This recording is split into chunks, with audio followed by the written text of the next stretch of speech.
got a message. I take on my pride every time we undressing. Draw the line, I'm out of line. Time should have taught me the lesson. We're looking for a sign, but instead I got a message. I take on my pride every time we undressing. Draw the line, I'm out of line. Ooh, you're all that I want. No good at giving you up. Come on and give me some love tonight. Yeah. Ooh, you're all that I want. No good at giving you up. Come on and give me some love tonight. Yeah. I think about it all the time. Make it happen in my mind. I'm telling you, yeah. Ooh, you're all that I want. No good at giving you up. Come on and give me some love tonight. Time should have taught me to listen. We're looking for a sign, but instead I got a message. I take on my pride every time we undressing. Draw the line, I'm out of line. Time should have taught me to listen. We're looking for a sign, but instead I got a message. I take on my pride every time we undressing. Draw the line, I'm out of line. Cadillac's new #1. In the mornings when I'm driving in my car, immediately when I get into work. 107.9 Singing along, jamming to the tunes. CDY.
McBain Rambler Football is on the air on 107.9 CDY and streaming live at 107.9cdy.com.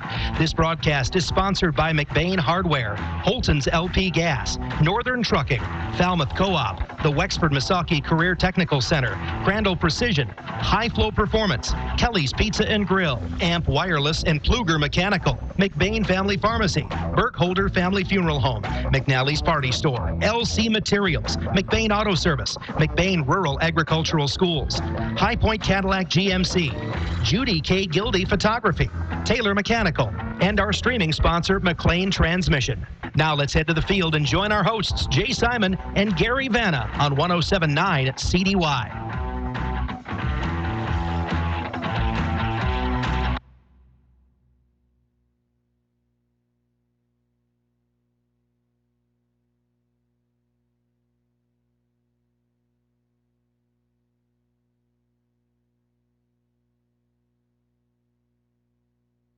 Wildcats and the McBain Ramblers. We're about to get the national anthem from the Everett Wildcat marching band, so let's listen in.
Nothing quite like a high school marching band performing the national anthem. Fine job by the Wildcats marching band. You're listening to WCDY, McBain, Cadillac, Lake City, alongside my longtime broadcast partner, good friend, and all-around Renaissance man, Gary Hawkeye Vanna. I am merely Jay Simon. We are up here in iPad Row at the top of the bleachers, just below the press box, where we have traditionally been when we've come down to Everett. Not a lot of room in that press box, so we just enjoy the sitting amidst the crowd out here. We've got the Facebook Live iPad producing this broadcast tonight. We've got Alex Utek running the Huddle iPad, and Gary's got his iPad for the stats. I feel a little left out, not gonna lie. Well, you always like to have all the latest technology. It's kind of weird that we're all handling it and you're just handling the game. That's right. Well, it's week 4 of the 2018 high school football season. And it's the 1-2 McBain Ramblers and the 1-2 Everett Wildcats. In this one, you're listening to the Pluger Mechanical pregame show. Aaron Pluger enjoying his honeymoon right now.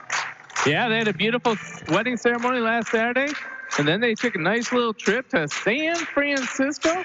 His wife's a marathon runner. Want to take her down some of the routes that she ran in Monterey. So they're enjoying the West Coast and their sunshine. Had to get away from the cold of the Midwest we've had right now. Very, very, very cool. Pluger Mechanical pregame show. Well, let's talk a little bit about how these teams have fared in their opening 3 weeks. Hawkeye, when we talk about the Ramblers and how they arrived here in week 4,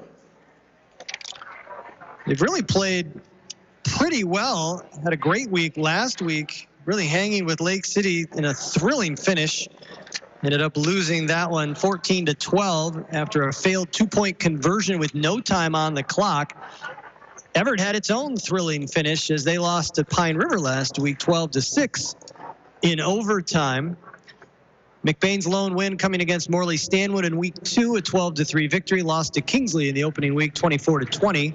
Meanwhile, the Wildcats beat Fremont in the first week of the season 30-26. McBain will actually close with Fremont And they beat lost to Holton 46-7 in week 2.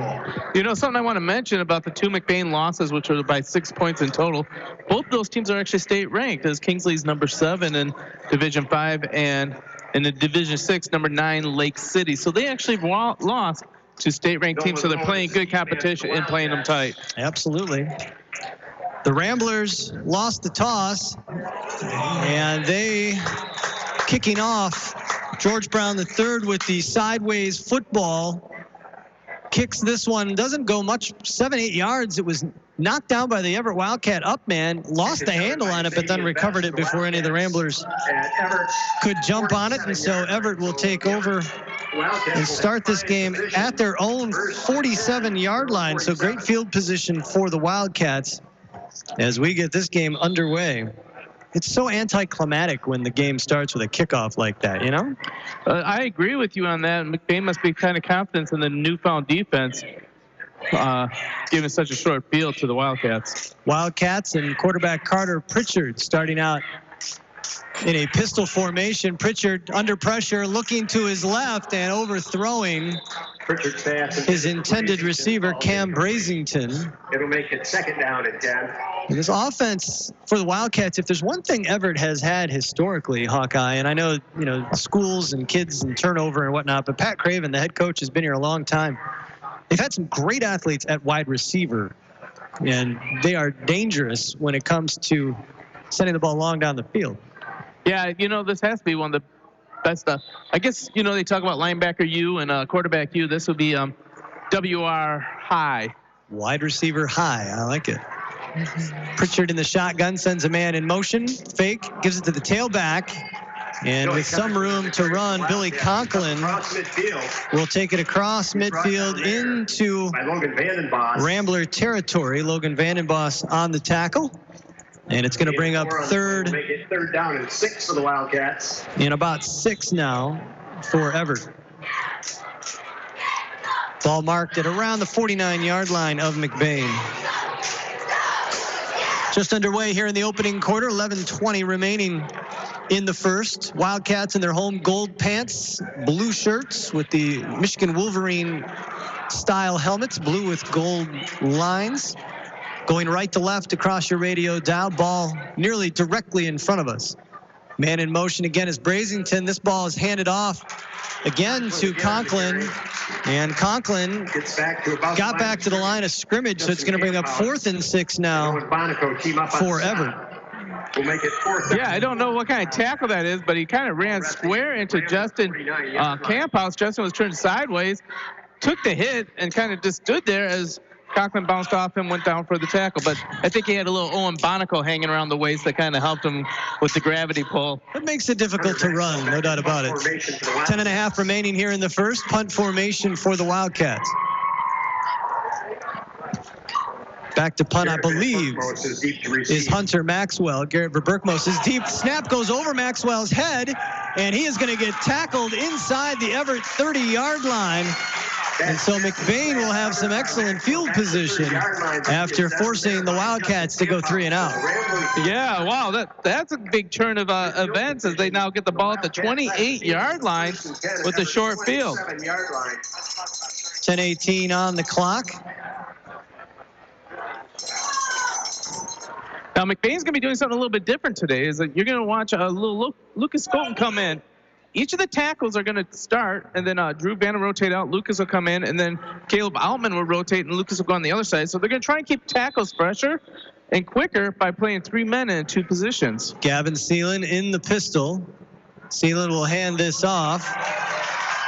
And making his way over the left side, over the 15, down near the 10-yard line is Logan Vandenboss. Down by Nolan Rowan, down near the 10-yard line.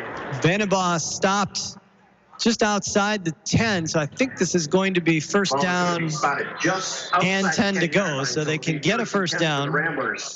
Call it like the 10.5. Nice 18-yard gain right there. Blind opened up a huge hole between Vanna and Bonico over there. Seelan in the pistol again. Man in motion. Seelan's going to keep it himself, rolling out to the right. Gets a block inside the 10-5, leaping for the end zone. And no signal Touchdown. Sealand on a keeper dives into the end zone for the Rambler touchdown. Gavin Sealand with the keeper around the right end. And 6 plays into this one, the Ramblers are on the board 6-0. Sealand's shaking that left hand right now, so he may have taken a helmet to the hand, and we're going to see how that develops. That's not his throwing hand. He'll be fine. Ealing in the backfield. Sealand takes it himself immediately forward, and he is going to be stopped short. And so the 2-point conversion for McBain fails, but with 9:49 remaining here in the first quarter, McBain Ramblers have a 6-0 lead. We'll keep it right here. I want to remind you that live streaming of McBain Rambler football is brought to you by McLean Transmissions. For anything transmission related and for quality used cars, head on over to McLean Transmissions on LaChance Road between Cadillac and Lake City. Call 779-1394. That's 779-1394. To listen to us streaming live, head over to 107.9 Wcdy.com. Click the game logo over on the right-hand side. You can listen to us anywhere in the world where you've got a decent internet connection. We've had listeners from as far away as overseas. Military personnel tuning in. And so there is no excuse not to listen to your Ramblers no matter where you are. That is true, and I'll tell you what. My wife had a little problem tonight because at 2 o'clock today, she had to perform a wedding in Traverse City. So she has, right now, at the reception, with an earbud in, listening to us call the game. All righty. George Brown, again, a little pooch kick. This one will be taken out of the air and dropping immediately at the 44-yard line is Christian Boer. And that is where Everett will take over again. Excellent field position. But you mentioned it, Gary. Basically, Coach Maloney feels like his defense is okay trying to defend just 50 yards. And so they'll take their chances. They don't want the run back. They do not want the run back. That is the biggest pet peeve of Coach Maloney and his biggest fear. Mine's heights. 1st and 10 for the Wildcats, going right to left across your radio dial. We'll mention the Ramblers in their road gold pants with white jerseys and gold helmets. Handoff is straight up the middle and nothing doing. George Brown, the third, rudely interrupting the rushing attempt of Billy Conklin. Noah Hendrickson on the tackle for the Ramblers. They're giving Noah Hendrickson credit for that, and that's probably true, but I feel like George Brown, the third, was the one that stepped up and really drilled him. They mark it at the 44. It'll bring up 2nd and 10 now for Everett. Sun setting to our left in this east-west orientation of this football field.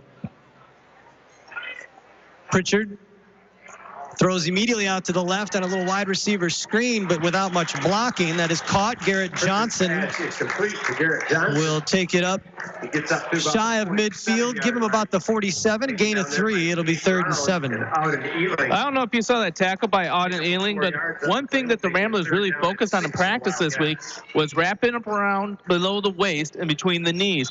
And they're really working on chopping legs out of people and tackling lower. They're having too many arm tackles being ran through by tackling too high. 8.5 to go here in the opening quarter. McBain leads at 6-0. Everett looking at a 3rd and 6 from their own 47. Pritchard in the shotgun. He's got one back to his left. He's got 3 receivers to his right, 1 to the left. Back to throw. Under pressure from behind, and he is strip sacked. The ball is on the turf, and it is going to be picked up. Are they saying this is an incomplete pass? They're calling it incomplete. Are calling it an incomplete pass. Boy, he got drilled from behind. Justin Camphouse coming from the blind side and leveling Pritchard, but they do call it an incomplete pass. It will, though, bring up a 4th and 6 punting situation for Everett. Give Camphouse, Hawkeye, a lot of credit on that blitz from the opposite side. Yeah, great quick read on there. And Pritchard just dropped back and never saw the blind side. I haven't seen the movie either. Garrett Van Burt will expect to receive for the Ramblers. I got all kinds tonight. For Berkmos is deep. Hunter Maxwell back to punt. Good snap this time, and Maxwell sends a beauty that for Berkmos stumbles and was on his knee as he picked it up. So they will mark this the nose at the 20-yard line, and that's where McBain will take over. So McBain will take over. McBain's first time in their territory all night, so let's see what they can do when they got a longer field to play with. 80 yards here. Hawkeye Alex Utek next to you keeps looking over at you like he thinks he can do your job better. Should we give him a shot at some point? He wasn't looking at me, but maybe he thinks he can do my job better. That's what it is. Gavin Seelan on the keeper is going to get dropped in the backfield. Nice tackle by Vince Brown, who got into the backfield, and after the fake didn't bite it and took Seelan down by the ankle. That's a loss of about 4. It'll take it back to the 16-yard line. 2nd and 14 now for McBain. Boy, that sun to our left, Hawkeye, is vicious. Criminy. That's because we're with the people tonight. We are with the people. Pistol formation, man in motion. Seelan wants to throw, pulls it down. Now he'll throw it out on a little screen pass as he finds Logan Rodenbaugh. And Rodenbaugh will not get back to the original line of scrimmage, I don't believe. Where are they going to mark this? Team up on the stop. Can't tell where the other line judge is. He's about the 17, so maybe give him a yard. You get a yard on the play. We'll make it 3rd down and 13. 3rd and 13 now for the Ramblers. 7:10 to go here in the first quarter as McBain comes up quickly to the line. Trips to the right for Seelan. Rolling to his right. Throwing underneath, has a man open. This is Camphouse, and Camphouse stumbling forward will have a McBain first down out at about the 33-yard line. So a nicely thrown ball there by Gavin Seelan. Good catch and run from Camphouse, and it's a first down, McBain. Nice 17-yard gain right there to get the chains to move. Pistol formation. Seelan with Rodenbaugh in motion. This time he'll give it to the middleman, and a nice little spin move there from Logan Vandenboss. Vandenboss out to the 40-yard line, gain of 7. It'll bring up 2nd and 3. Well, he had 2 hands on that ball, Hawkeye. Still found a way to spin away from a defender. Yeah, ball security is really one of the things that Logan Vandenboss has done an excellent job. First game he had a fumble, and he said he'll never do that again. Remember that fumble at the goal line? Yes. That will give McBain the lead. Seelan is going to give this to Rodenbaugh. Rodenbaugh on the left edge has a first down and more. Rodenbaugh up the left sideline. One man to beat. Stiff arms him, still on his feet, and then knocked out of bounds inside the 30 in Everett territory, somewhere around the 25-yard line. A huge run from Logan Rodenbaugh on the sweep to the left. Not only a huge run, but you should have seen the block that Logan Vandenboss laid downfield. He just totally took out the linebacker and put him on a seat and made it a big hole for Logan Ball along the baseline. They're going to mark him back out at the 32-yard line of Everett. They're going to say he stepped out of bounds earlier on the stiff arm attempt. Football action continues next week. Next Thursday. Timeout on the field as Everett has taken a timeout. 6:07 to go here in the first quarter. Ramblers lead at 6-0. Jay Simon alongside Gary Hawkeye Vanna with you. Next week, the Ramblers will play host to the Pine River Bucks. I will be off, but you can enjoy the dulcet tones of Hawkeye and Steve Preisel, the new high school principal. Dr. Steve Preisel, the superintendent. Oh, I am so sorry. Dr. Steve Preisel, the superintendent of McBain Schools, joining Hawkeye for that broadcast. You won't want to miss that one. I've been working on it all week, trying to get ready for that. I got my Bugs Bunny lines down. So, what up, Doc? And what do you prescribe the Ramblers do here? I don't want to laugh at those. I feel like it just feeds it, but I can't help it. It's funny. Out of the timeout. Ramblers going left to right. Tight pistol formation here. Seelan actually in shotgun with 2 backs. He's going to hand this off to Auden Ealing. Ealing looking for some blocking, and he is brought down. Nice open field tackle there by Nolan Rohan, Ealing on the carry, who got through the block and dropped him back at the 33. Call it no gain. On the play will make it 2nd down and 10. Really lost a yard, I think. We'll call it 2nd and 11. 5:40 to go here in the first quarter. Verbergmos lined up to the right. You got a slot receiver to the left. Seeland's going to hand this off, though, to Ealing, busting up the middle. Ealing cuts back up the midfield, and he is into the end zone. Touchdown, Ramblers. Just want to let you know, Fred Krasperak running on the field for that Everett player because he just had his ankles broken. On Ealing with a great open field move as he set it up perfectly. Rowan, who actually made the tackle on the previous play, got him moving right, cut him back, and into the end zone. 2-point conversion attempt. Looking for the pass at the back of the end zone, and it is off the hands and incomplete. Ethan Barton unable to bring that in, and so the 2-point conversion fails. But with 5.5 to go here in the first quarter, the McBain Ramblers have a 12-0 lead over the Everett Wildcats. We'll take a 30-second break, and we'll be back right after this. High school students are training for the jobs of tomorrow today at the Wexford-Missaukee Career Technical Center in Cadillac. Juniors and seniors from 12 area high schools can choose from 14 career-driven programs. Free college credit is available. Visit WMISD.org and click or tap the Career Technical Education link. See all the great programs, then talk to your student's counselor. Call 876-2200. The Wexford-Missaukee Career Technical Center on 13th Street across from Baker College. Proud to serve the students of McBain High School. CTC is the place to be. 12-0, the McBain Ramblers lead the Everett Wildcats here in Everett at the, what are the fairgrounds? What are they called here in Everett? I believe, I missed the name. I want to say it's like the Calvin Smith Memorial Stadium, but I can't remember. It's something Smith, and I want to say I heard a Calvin or Yeah, I feel terrible. I should know the answer to that. George Brown will send another kick, and Brown is slightly giving the Ramblers a little more field position with each kickoff. It's his third kickoff. They had it at the 47, then the 44. Now it's the 41-yard line. So Everett will have a first. So he's getting a little better, finding a gap in that front line. Everett at the worst field position they've started off with so far this game. Terrible field position at their own 41-yard line.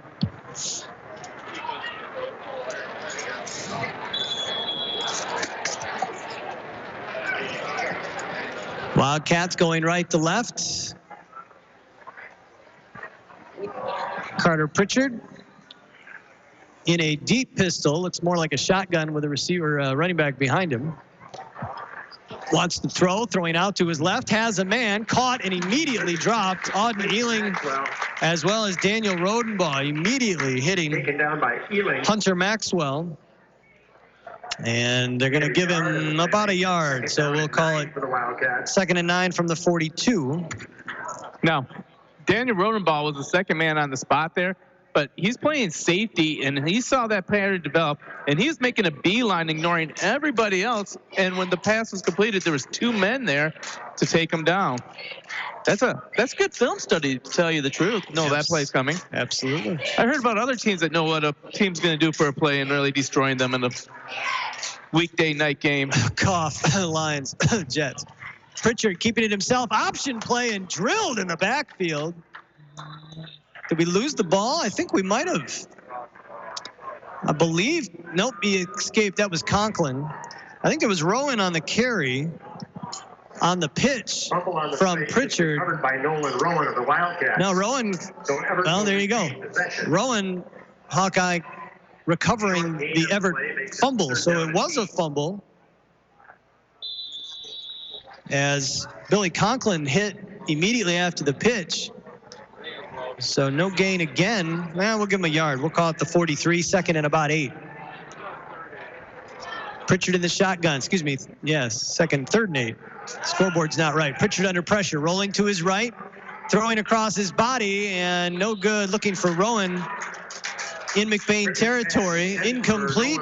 And the Wildcats, Hawkeye, forced to punt again for the 3rd straight time. Well, knowing Pat Craven, you always got to be careful of that trick play here, because, you know, sometimes when you're not getting much momentum, a trick play is something to get you started, is what you need to get your kids fired up and to start moving the ball. Can't disagree. Deep to receive for the Ramblers. Berkmos again back. Hunter Maxwell to punt. Good snap. Maxwell gets off another nice one over the end over end. Berkmos is going to let this bounce inside the Rambler 20. It'll be marked down at around the 17-yard line or so. Hard to tell from this angle, especially with that sun setting. My goodness. Yes, it is beautiful. It's a beautiful sunset over this. It's a lovely sunset. You see the kids playing a little football on the horizon, and you got the rays just washing over the trees. A little bit of color starting to sprinkle out, not much. It's autumn. It's 80 degrees, and we're dry. Ramblers going left to right, 4 and 14 to go. They lead at 12-0 here in the first quarter. Handoff straight up the middle of Vandenbos. Excuse me, Rodenbaugh banging his way through. Now it is Vandenbos. We're both big kids that start with a 3. I can't tell.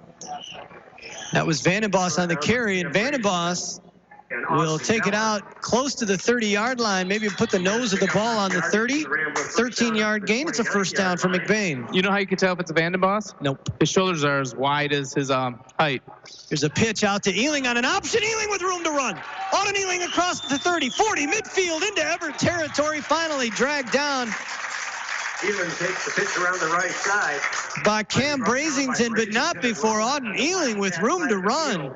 Has it inside the Wildcat 45. They'll put the nose of the ball right around there. 45-yard And it is another Rambler first down. Auden Ealing having a breakout game, Hawkeye. Yeah, you know, he's kind of had a little bit of a rough start, but so far this game, I have Auden Ealing at 57 yards on 3 carries. 3 and 40 going here in the first. Clock continues to tick as the Ramblers quickly up to the line. Shotgun formation. Rodenbaugh in motion. Rodenbaugh will fake from Seelan. Seelan taking it himself, gets it across the 45. He'll gain a yard or 2, but he was immediately hit and drilled by Tony Hartzog. Pick up a 2 on the play, make it 2nd down and 8 for the Ramblers. Gained a couple. Now, you wonder why that end is not blocked on that play. That's actually by design. The tackle's supposed to seal off the linebacker, and that will leave the option read for Seelan to see which way the end's going to commit. Handoff is to Vandenbos. Vandenbos rumbling his way across the 40-yard line down to the 38. A gain of 5. And it'll bring up 3rd and 3 now for the Ramblers, 3rd down and a long as they are spreading the Wildcats out, Hawkeye, with 2 receivers either way. And the line doing a great job of giving Vandenbos, Ealing, and Rodenbaugh room to run. Yeah, I don't know if it's too early, but it kind of reminds me of the old cliche of thunder and lightning with your running backs. 2 receivers split again. Seelan will give it to Vandenbos. Vandenbos bouncing off a couple of Everett defenders. And he is going to be just shy of the 35-yard line. It looks like it's going to bring up 4th and about 1, maybe a long one. 4th down. And without question, Coach Maloney will go for this. 2:10 to go here in the first quarter. 12-0 McBain here in Everett. There's a big one going on in Lake City tonight over on 107.1 The Drive. We'll talk about that in a moment. Seelan. Straight keeper around the left edge, and he's got the 1st and more. Up the left sideline, Gavin Seelan, untouched into the end zone. Touchdown, Ramblers. Rambler touchdown. Once again, offensive line did a great job of sealing that edge and leaving open for Seelan to get to the corner. Bonico, Vanna over on that edge, and the wide receiver for Berkmos coming in to really close it up. Let's see if we can convert a 2-pointer now. McBain immediately to the line for the 2-point conversion. Pistol formation for Seelan. He's got Ealing in the backfield. He'll give it to Ealing, and Ealing is hit and dropped immediately. Great tackle. Donovan Regan coming up and putting Ealing down. And so the Wildcats struggling to stop the Ramblers, but boy, you get to the 3-yard line. Maybe that should be their goal now, let them get to the 3. That's right. McBain cannot get past the 3-yard line. Can't seem to, not if they get to the 3. What a crazy format. Every now and then, when they're going to punt, they're just going to run down to the 3-yard line because they know McBain can't get in from there. I don't think Alex Utek is too impressed with our analysis. What's he know? He's only a 4-year quarterback for the Ramblers, and much smarter guy than I ever will be. With 1:52 to go here in the first, it's an 18-0 McBain lead. And we will keep it here. I want to thank the countless sponsors we've got. Well, I can count them, but there's a lot. We are sincerely grateful to each and every one of them you get an opportunity to stop in and thank them for their support of this broadcast, highly encourage you to do so. They include Crandall Precision, McNally's Party Store, the Falmouth Co-op, and McBain Rural Agricultural Schools. Our sincere thanks to each and every one of our sponsors as George Brown III this time will actually kick it relatively deep, taken on the fly over the 30 to the 35, and then drilled at about the 33-yard line is the Wildcat returner. And that is where Everett will take over. Officials will spot the ball at the Wildcat 34-yard line, so Everett takes over. Minute and 46 to go here in the first quarter. Don't forget, stick around for the McBain Hardware halftime show. We'll have deep analysis and statistics. Maybe we'll even ask Alex what he's been thinking about. Alex Utek's going to be doing the halftime show for you, There just you to go. tell you the coach's view through the eyes of the QB. First and 10 for the Wildcats at their own 33-yard line. Going right to left, trips to the left for Carter Pritchard. The QB's in the pistol formation with Conklin behind him. Back to pass. Looks left, looks right. Trying to set up a screen pass, and there was not much there. The pass caught by Justin Odell, but Odell with no room to go. Two white jerseys coming in and laying him low. They're going to mark this. I'm actually going to mark this at the 34-yard line. To me, that gives him a yard. I think they was technically started at the 34, but second and 9.5, we'll say. Yeah, once again, great job by the linebacker and the cornerback to sit up on that speed, or sorry, that screen. I'll shut up now because I'm twisting over my tongue. Garrett Johnson in the backfield now with Pritchard, who sends him to his right. Pump fake, throwing, got Conklin, threw it behind him. Conklin trying to run through the tackle. That ball's on the turf. It's picked up by Camphouse, and it is McBain football.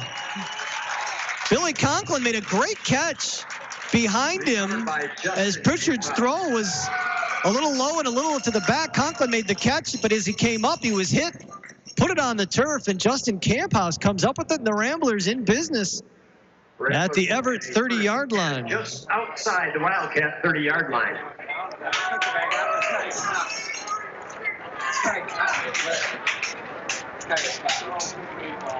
42 seconds remaining here in the first quarter.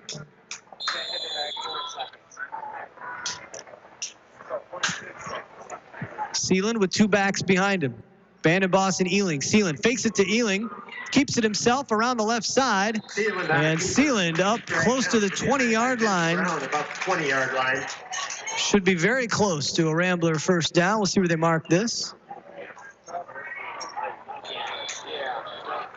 They're actually going to mark it back at the 19-yard line. Ramblers, 21-yard line. Ramblers looking to get another play in here before the first quarter ends.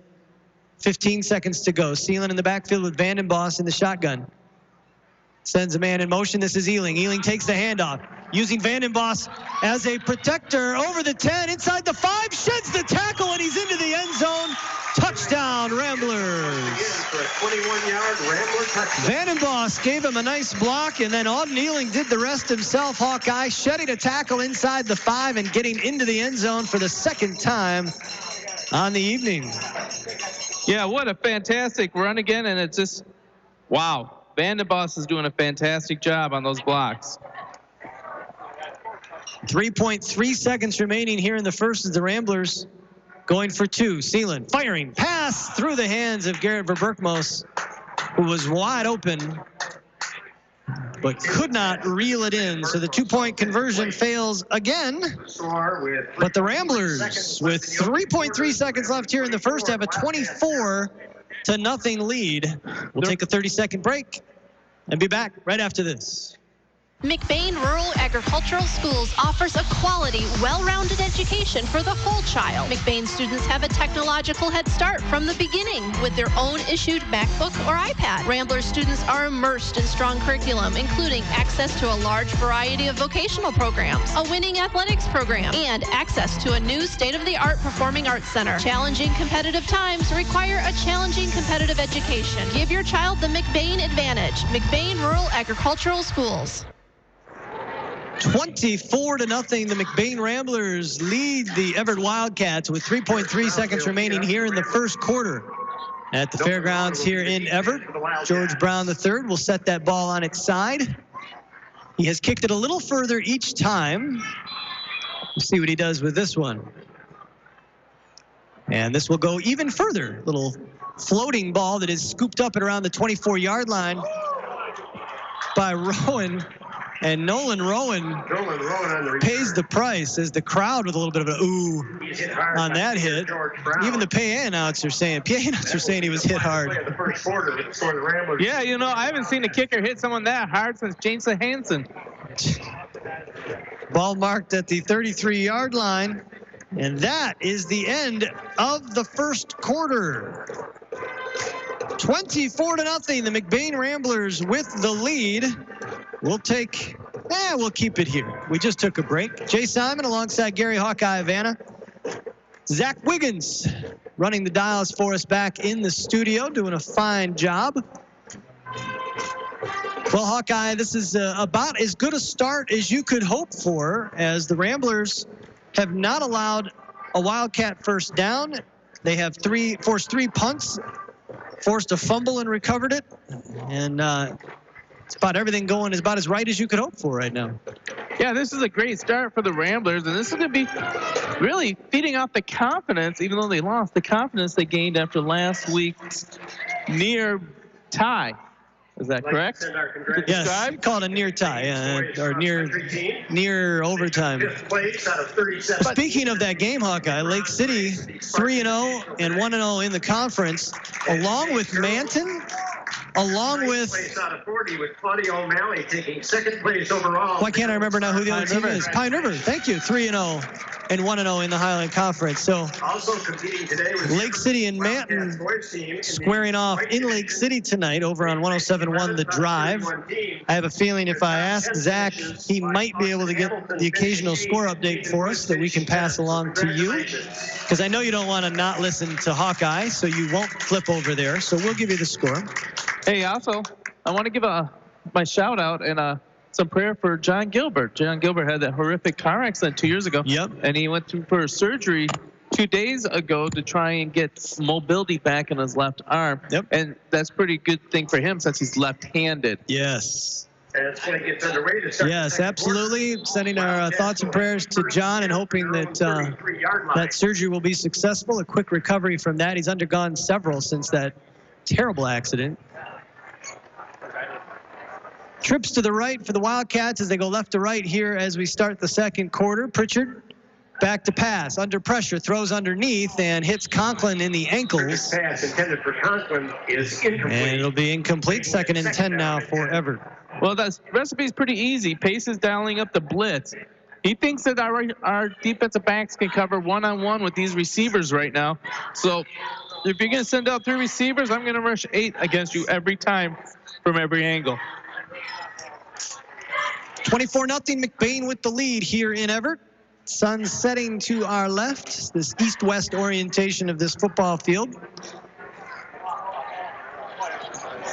2 receivers to the right for Pritchard and backfield as they put some help on the line with 3 receivers. Conklin in motion, takes the handoff, throwing over the middle and overthrows his intended receiver that was intended for Hunter Maxwell, defended by Garrett Verberkmos. Kept right at the line of scrimmage. The PA announcer saying it was actually tipped at the line. Hawkeye, did you see that? I didn't see that. No, all I saw is that he saw Logan Rodenbaugh bearing down on him, and he wanted that ball gone, and he still took the hit, but at least was able to brace himself for it. 3rd and 10 for the Wildcats, 11:52 to go here in the second quarter.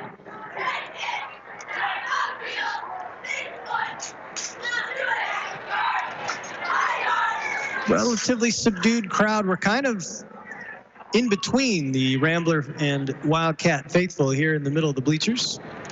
Pritchard with that same look. This time Conklin will go out as a receiver and buried again. Pritchard crushed by Logan Rodenbaugh as he had to just heave that up the left sideline, and Pritchard is very slow to get up. Yeah, if that was a half a beat, or Logan Rodenbaugh was there half a beat quicker, and Pritchard, even an incomplete pass, is getting his licks on him. Pritchard basically had to just throw that one up blind up the left sideline in the effort, in the hopes that his receiver was running a streak. I don't think that was the intended pass pattern, and wasn't anywhere near him, unfortunately. Hunter Maxwell now back to punt for the Wildcats. And I've been impressed with his leg here. Absolutely. And he hasn't had a lot of time to really get into one. I'm surprised Robertmos is so far forward. Low snap off the bounce. Maxwell will get it off. Another solid punt. Wildcats think that might have touched Maxwell's punt is down by Caden McGillis, but the official is right on top of it. No indication, and so the ball down at the 37, and that's where McBain will take over. 11:43 to go here in the second quarter. Feels like this game is a little slow, Hawkeye, but I think part of that is because the Wildcats have thrown the ball quite a bit, killing the clock. 4 receivers for Gavin Seelan. He wants it all, throwing it up the right sideline for Verberkmos. Into the hands, but he could not quite bring it down. As Garrett, with about, from this angle, I'm going to say a foot on his defender, just couldn't quite bring it down. Maybe brought it down and got it knocked out when he brought it down by his defender. Yeah, that was a great pass by Seelan, because there's only one man that can get that, and Seelan's out of the game. Here comes Daniel Rodenbaugh as your quarterback again. So did Seelan take a hit on that? I don't know. I think that hamstring is going to be something he's going to be fighting all year. Yeah, hamstrings are terrible. So Daniel Rodenbaugh now your quarterback in the pistol formation. Man in motion, and Rodenbaugh handing it off. Ball might be on the turf. And a little bit of confusion again between Vandenbos and Rodenbaugh, which is always dangerous when you bring in a new quarterback right away. Ramblers do recover it. Lucas Skolton on the recover. Yeah, lineman Lucas Skolton picking it up. Going to be a loss of a yard on that. That's always a difficult thing, Hawkeye, when you bring in a new quarterback. We see it there. The Wildcats pinning their ears back, getting into the backfield and messing up that handoff or even fake exchange. You never know. He couldn't belly it. He couldn't do what he wanted to do with it.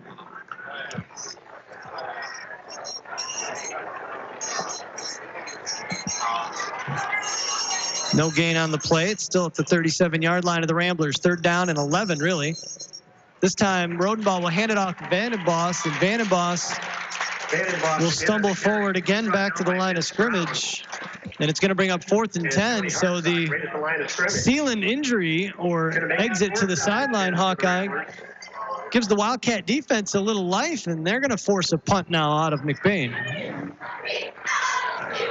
Maybe. Yeah, I can see that the way the defense is playing right now. Noah Bam Bam Hendrickson back to punt for the Ramblers. 10-10 to go here in the first half. Good snap, and Bam Bam with a nice end-over-end punt.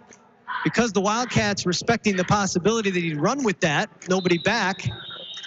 And it is down at the 25-yard line by George Brown. So the Wildcats get a stop on defense. We'll see if that can convert to something on offense. Quick update for you over on 107.1 The Drive. Lake City Hawkeye leads Manton 7-0. 10:01 to go in the first half here in Everett. Again, don't forget, stick around. The McBain Hardware halftime show will be coming up at the conclusion of this quarter. Which, you know, it's happy times at McBain because Tubby just got married last week of the McBain Hardware fame. No idea who you're talking about. You know Trevor Lucky? Oh, we call him Tubby? I forgot that. Pritchard in the shotgun. He's going to hand this off around the left side. Justin Odell, and Justin Odell is hit immediately on the inside. Owen Bonico in the area, Camphouse on the stop. along with Justin Camphouse. Once again, Campbell started off at the knees, slid down to the ankles, hung on, and there was no way he was running at that point. You're going to start calling Bonico ball and chain? Sun has almost disappeared to our west. The lights are out. 9:25 to go here in the first half. 24-0. McBain with the lead. 4 receivers for Pritchard now. 2 split either way. 1 back in the backfield. Pritchard sends a man in motion. Pritchard will hand it off, and nothing doing. Penetration by Bonico blew that play up. As Garrett Johnson nowhere to go on the sweep because Owen Bonico came bursting through and cut him down at the ankles. Officials will place the ball at the 24-yard Ball line. marked at the 24. 11 for the Wildcats. Couple yard loss for Everett. 3rd and 11 now with 8:40 to go here in the first half. Bonico's getting great penetration. In fact, the whole line's getting great penetration right now. I'm just surprised we haven't called Bam Bam's number yet for a tackle.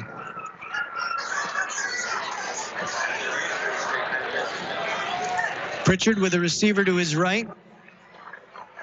He's got Justin Odell in the backfield. 2 receivers making trips to the left, and now we're going to get a Wildcat timeout. With 8:20 to go here in the first half. 24-0. McBain with the lead. Timeout on the field. We'll take a 30-second break and be back right after this. High Flow Performance is where you need to go to give your ride that sweet sound. Owner and founder Ryan Westorp uses the best materials and manufactures High Flow's own chamber exhaust. Using CC bending technology in their high-end precision welding shop, they create the highest quality exhaust products on the market today. With superior design and engineering, they'll create that classic muscle car sound and bring new life to your vehicle. Count on High Flow Performance. Follow them on Facebook for more details. And welcome back to Everett High School, the fairgrounds here, home of the Wildcats. Unfortunately, the Ramblers being very ungracious visitors. 24-0. McBain with the lead.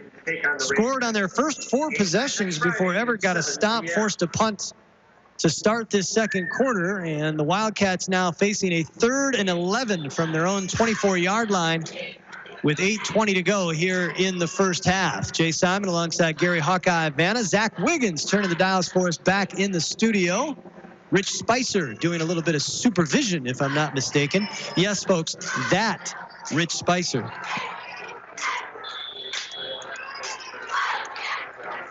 Wildcats going left to right across your radio dial as Carter Pritchard, the senior quarterback, who has been under duress, to put it mildly, most of this evening, in the pistol formation. Pritchard wants to throw. Back, throwing out to the right side, and a little off target, looking for Donovan Reagan. Is incomplete. It'll make it And that'll bring up 4th down and 11 now for the Wildcats.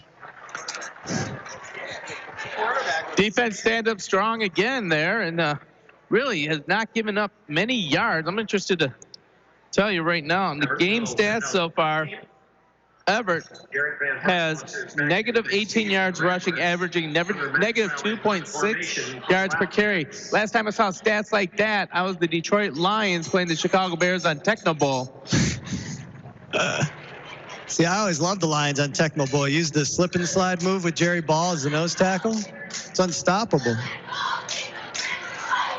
Maxwell back to punt. Bonico nearly got into the neutral zone, but he stopped himself. Punt is taken off a bounce by Verberkmos. Verberkmos dancing to his right, and he is brought down. Nice open field tackle by Ty Sahaki. And McBain will take over at their own 43-yard line. Ramblers will have a 1st and 10 at their own 42-yard line. PA announcer disagreeing with me. We'll call it the 42. Yeah, you're right, though.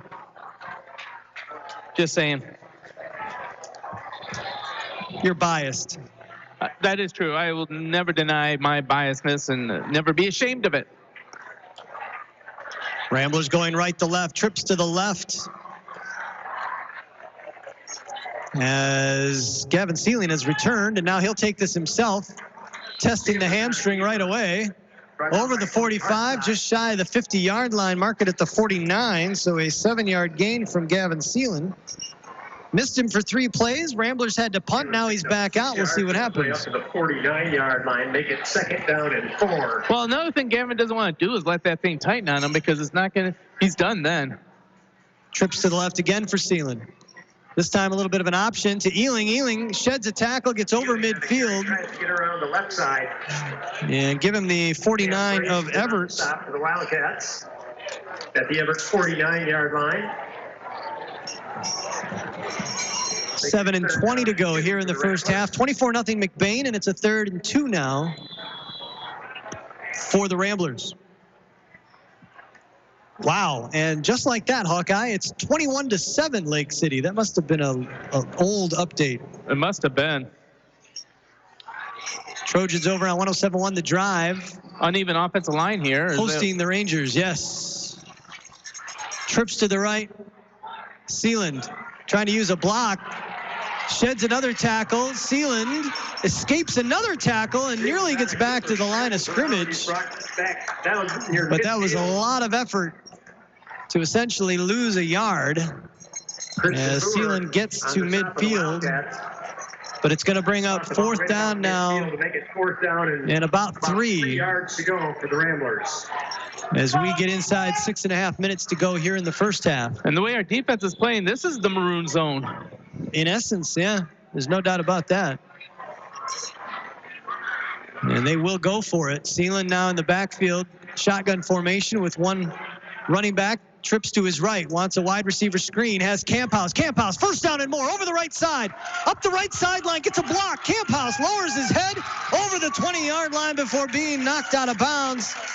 And he is down close to the 15 and has a huge Rambler 1st down on a 4th and 3. Down by Garrett Johnson and Justin Odell. Great job, Hawkeye.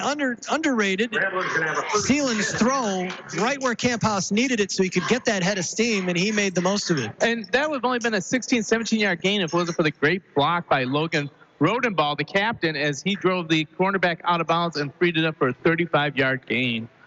Trips to the left this time for Sealand. Verberkmos, the lone receiver, to the right. Ealing in the backfield.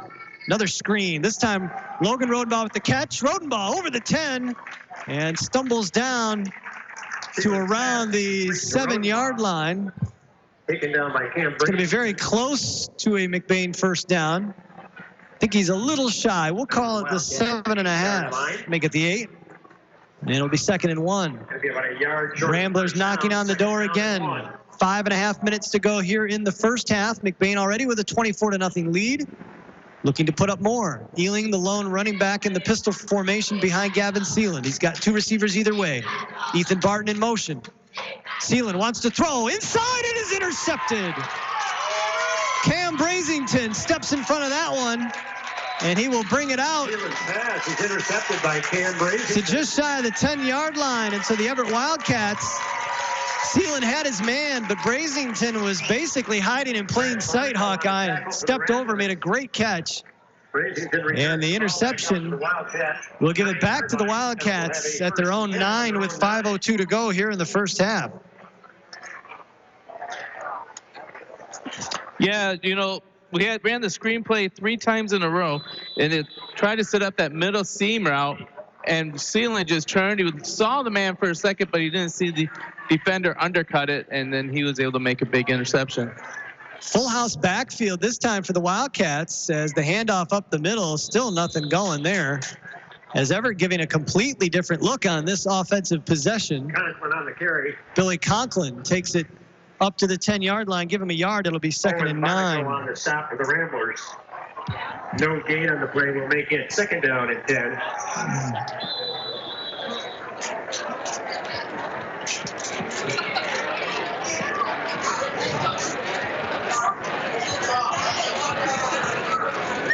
Again, full house backfield for the Wildcats, going left to right. Ball on the ground. Ball was on the ground. I think Carter Pritchard come up with it? I think he did. Keeper, he's brought down right at the line of scrimmage. So we'll call it no gain. It'll be 3rd and 10 now for the Wildcats. 3rd down and 10. You like what they're doing here, Hawkeye? Trying something a little different? Actually trying something completely different? Monty Python? Yeah, that is true. I don't know. You know, when you're this deep and you need to start getting some yardage, you wonder if you do need to start thinking about passing the ball. I don't know. Well, that's what they've been doing, and it hasn't been working. And this is? Again, full house backfield. Ramblers bringing the house. And this time, bouncing off a defender and picking up a first down is Christian Boer. Sorry, that is Garrett Johnson. Johnson shed at least 3 white jerseys, Hawkeye. Got outside, and he is up to the 35-yard line, and it is an Everett first down, the first of the game. And they had more yards on that one play than they had the whole game combined. That was a great run there, and you know, I guess you can make me eat my words about where I thought that this was not a good idea, that they should go back to the passing game, and then they bring a 35-yard play right there. Well, in your defense, it didn't work for 2 downs. Come out in the full house backfield again. Pritchard under center. Pritchard's going to keep it himself under pressure, throwing and overthrowing his intended receiver, Hunter Maxwell, as they try to throw out of that full house backfield look. Make it 2nd down. We've seen this a lot. This is familiar. Ramblers used to run this offense. Yes, it is. A variety of it. Saw this for a long time under Coach Chad Grundy. And then before that, Matt McDonald and Brett Forrester. This is the offense that took McBain to the Silverdome both times they made it there.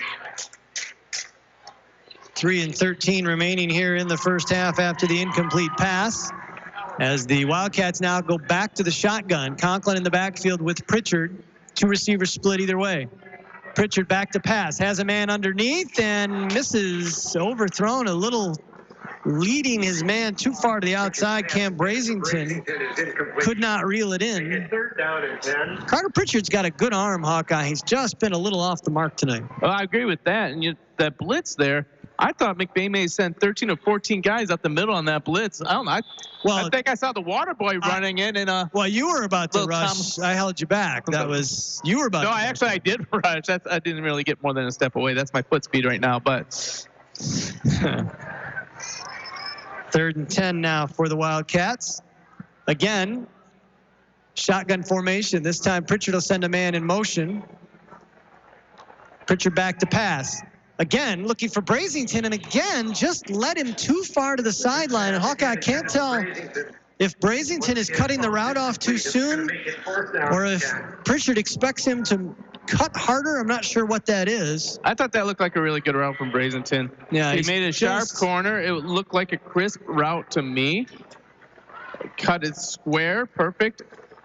I think it's just... I'll bet if we asked Alex, he'd say it's the receiver's fault. Maxwell back in punt formation. We'll be able to during the McBain Hardware halftime show featuring Alex Utek and his mid-game analysis. 3:07 to go here in the first half. 4th and 10 now for the Wildcats. Back to punt is Hunter Maxwell. Ball on the turf, scoops it up, and another gorgeous punt. George Brown, the third, will take it at the 35. We got a flag on the play. Our first flag of the game, Hawkeye.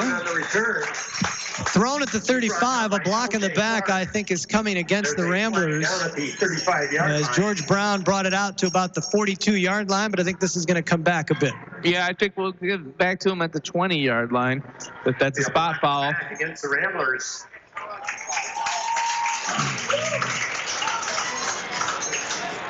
3 minutes remaining here in the first half. The flag thrown at the 35. This is what drives me nuts about football. So spotting the ball after a play and spot fouls with the flag are both based on the arm of the referee and his subjective decision about where the ball was when the ball carrier was tackled. And he's never square on. Never. No, exactly. It's insane. Ramblers will take over. Seelan pitching it out to Camphouse before getting buried. Camphouse with room to run. Up the right side, Justin Camphouse, 40. Midfield, lowers the boom and drops himself into the Everett Wildcat territory at around the 41-yard line. Beautifully set up play as Gavin Seelan hanging on and pitching that to Camphouse at the last moment to allow Camphouse to get free on the outside. Great pitch. That was a perfect one. Leading Camphouse again. Perfect amount so he can get ahead of steam going. Ball marked at the Everett 42, and this is Gavin Seelan on a keeper. Seelan will take it up inside the 35. They'll mark it at about the 33-yard line. Gain of about 9 or 8. We'll call it 8. Call it second and a long 2. Although it sure looks like second and 1. It's a long Stick is one. at 32. It's short, a really long one, yes. Ealing is the lone tailback behind Seelan in the pistol. Sends Logan Rodenbaugh in motion. Seelan wants to keep it himself, and he is absolutely buried under a pride of Wildcats with 2 minutes to go here in the first half. And he is sent back.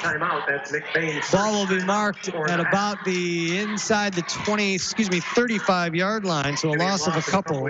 You mean he wanted to keep it on that one was where he turned left, running back goes to his right, and there was a major miscommunication at that play. That's what you call a quarterback keeper when your running back doesn't know where he's supposed to go.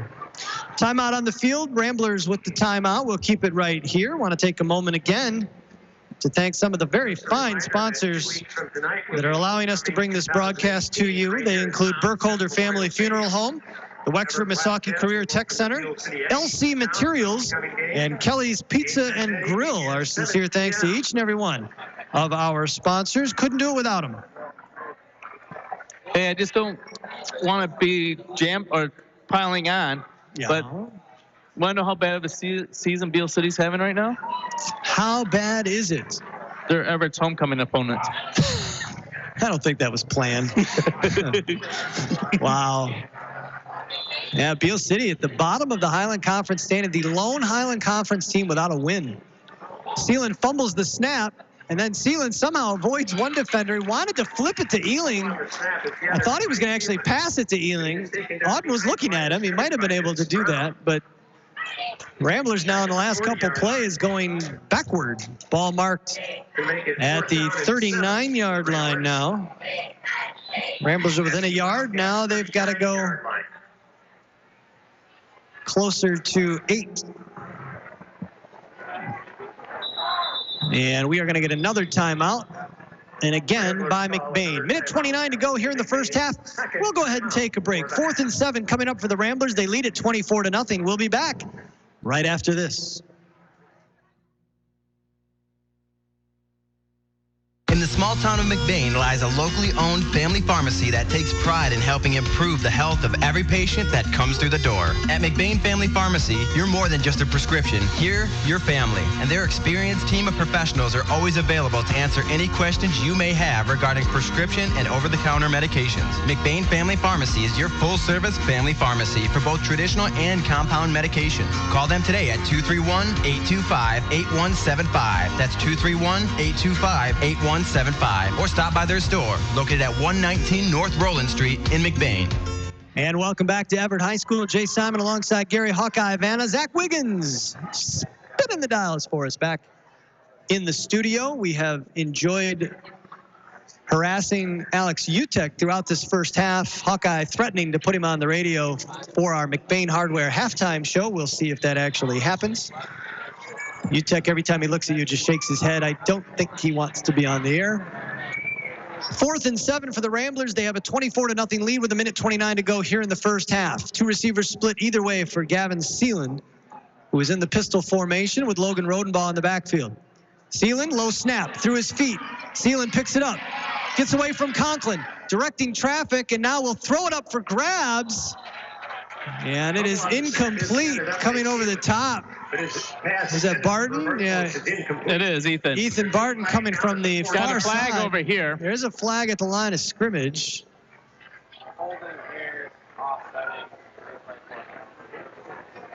It is a holding call against McBain. The Wildcats will decline the penalty. Yep, we got a holding call against the Ramblers. Wildcats decline it, of course, and they will take over following the incompletion on downs.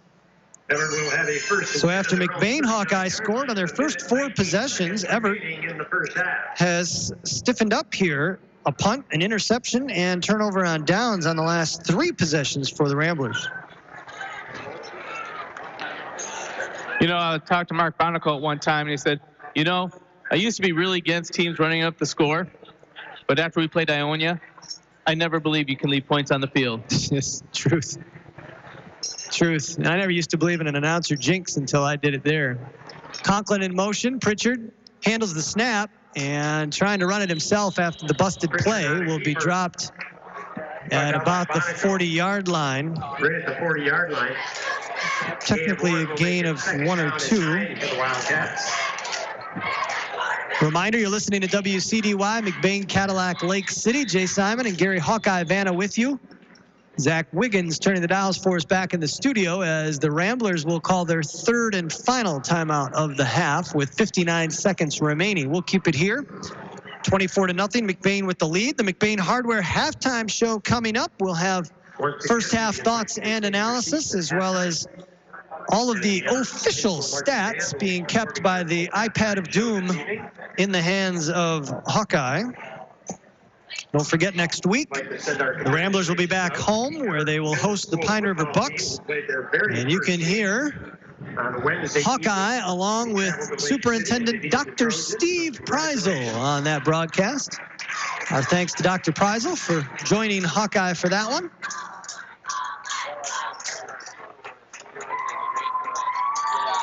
Yeah, he seemed pretty honored to be asked to do it. You know, it's not one of those like, really? He's like, really? I could do that? Yeah, get my name out there. Get it out aloud. Say it a lot. That's great, because usually it's more like, do I have to? If you can't find anybody else. I don't really know anything about football. Well, you know, I was your 5th choice. Exactly. And sometimes it's not the first girl you date's the one that's the best to marry. There you go. In fact, most of the time. 2nd and 8 for the Wildcats as they go left to right. Pritchard in the pistol. He's got 2 receivers split either way. Conklin in the backfield with him. Sends a man in motion. Fakes to Conklin. Fakes again, and now he's going to get knocked down. It drilled. Got the pass off.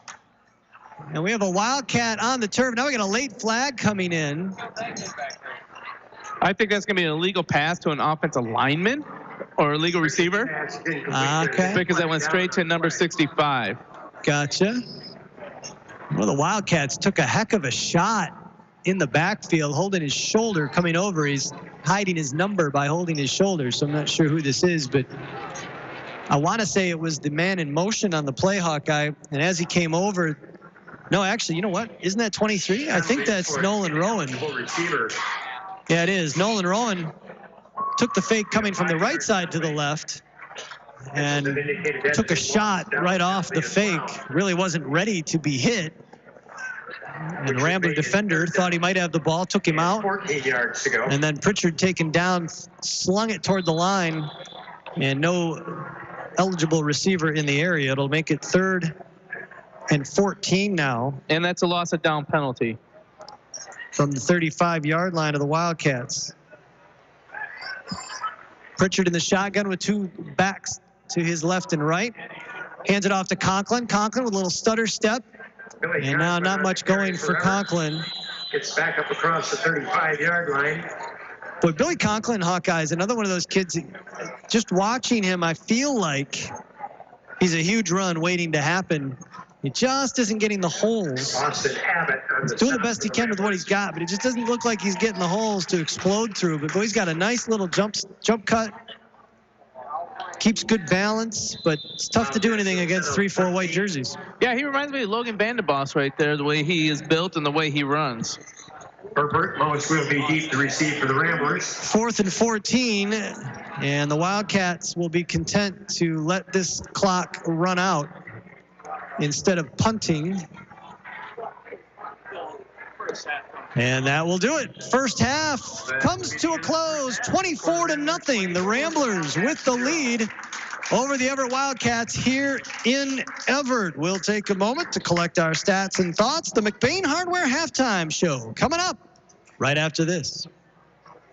Kelly's Pizza and Grill in McBain would like to take this opportunity to thank their loyal customers for all their years of support.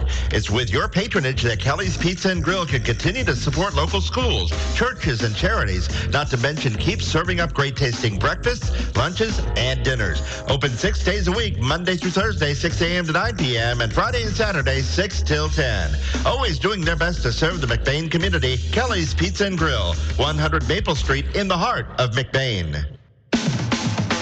Stop into High Point Auto and Truck Center in Cadillac for a great selection of new GMC and Cadillacs. High Point is your premier source for parts, services, tires, accessories, and new and certified used vehicles. We are your one-stop shop for every vehicle need that you may have.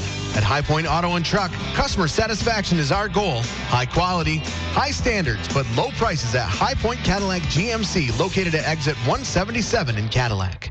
When it's late, when it's snowing, when you just have to have it. It's nice knowing McNally's Party Store in downtown McBain is open 7 days a week. Locally owned and operated with the friendliest cashiers helping to serve your grocery needs. From candy and chips to pop and munchies, McNally's Party Store, they're still keeping it cold. And wishing the McBain Ramblers good luck in tonight's game.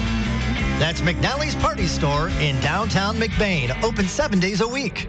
Providing great service and quality to our customers, LC Materials is here for you and all your concrete and aggregate needs, both residential and commercial projects. We can assist you in estimates, sand and gravel needs, project details, and on-time delivery.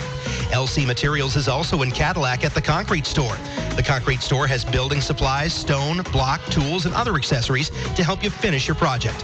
So when you're ready, call LC Materials. We're ready when you are, online at lcmaterials.net. The harsh northern Michigan winter is right around the corner, and that's why you need to heat your house with Holton's LP Gas. Call them today at 231-839-4600. You can contact the office for specials today. And if you're a new customer, they have specials for you as well. Holton's LP Gas has been in Lake City for 30 years, and don't worry, they service the entire listening area. They've got 24/7 live, trained professionals. Holton's LP Gas is a proud sponsor of McBain Athletics. Your one-stop farm supply store is Falmouth Co-op in the heart of agriculture country. With locations at Falmouth and McBain, Falmouth Co-op has what you need to keep all your animals well-fed and healthy. Plus, bulk fuel and professional agronomy services like custom fertilizers and spraying and soil and grid sampling. Falmouth Co-op is your premier grain dealer and birdseed headquarters. And the McBain location has pizza, burgers, wings, and appetizers. Stop in today at either location in Falmouth and McBain. Falmouth Co-op is proud to support McBain student athletes. And welcome back to Everett High School. Jay Simon alongside Gary Hawkeye Vanna. Zach Wiggins turning the dials for us back in the studio. Fat Bottom Girls. No, I'm not trying to be insulting. Being played by the Everett Marching Band out on the field. Doing a fine job of entertaining the crowd here at halftime. It's 24-0. The McBain Ramblers with the lead after 24 minutes of play. Both of these teams coming into this contest 1 and 2. One of them will leave at 500. The other with a little ground to make up in conference play. Both of these teams 0 and 1 in conference play. Run down the scoring for you in the first half. All Ramblers, as Gavin Seeland had a 10-yard touchdown run.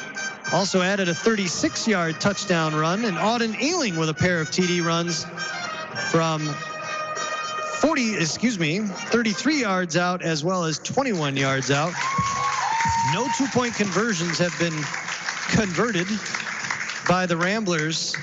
And thus we have our 18-0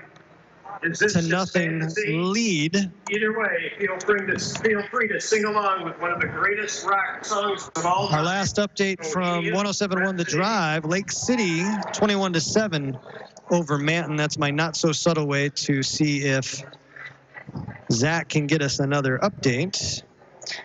Well, Hawkeye is back with his iPad of doom, and I am going to let him run down some first half stats for you while I get a charging cable from my phone. This is the McBain Hardware halftime show. 24-0, McBain with the lead. Hawkeye, what you got? Well, I got some pretty good performances in the first half here. As Gavin Seelan is 3 for 6 with 44 yards, 1 interception. Passing, receiving also would be Justin Camphouse, 2 receptions for 51 yards, and Logan Rodenbaugh, 2 receptions for 9 yards. Rushing being led by Auden Ealing, 6 carries, 80 yards. That is giving you a 13 yards per touch average. Gavin Seeling, 8 rushes for 51 yards. Justin Camphouse only has 1 only rush, but that was for 33 yards. Logan Rodenbaugh, 29 yards on his 1 rush. Louis, 6 rushes, 26 yards, just banging on people.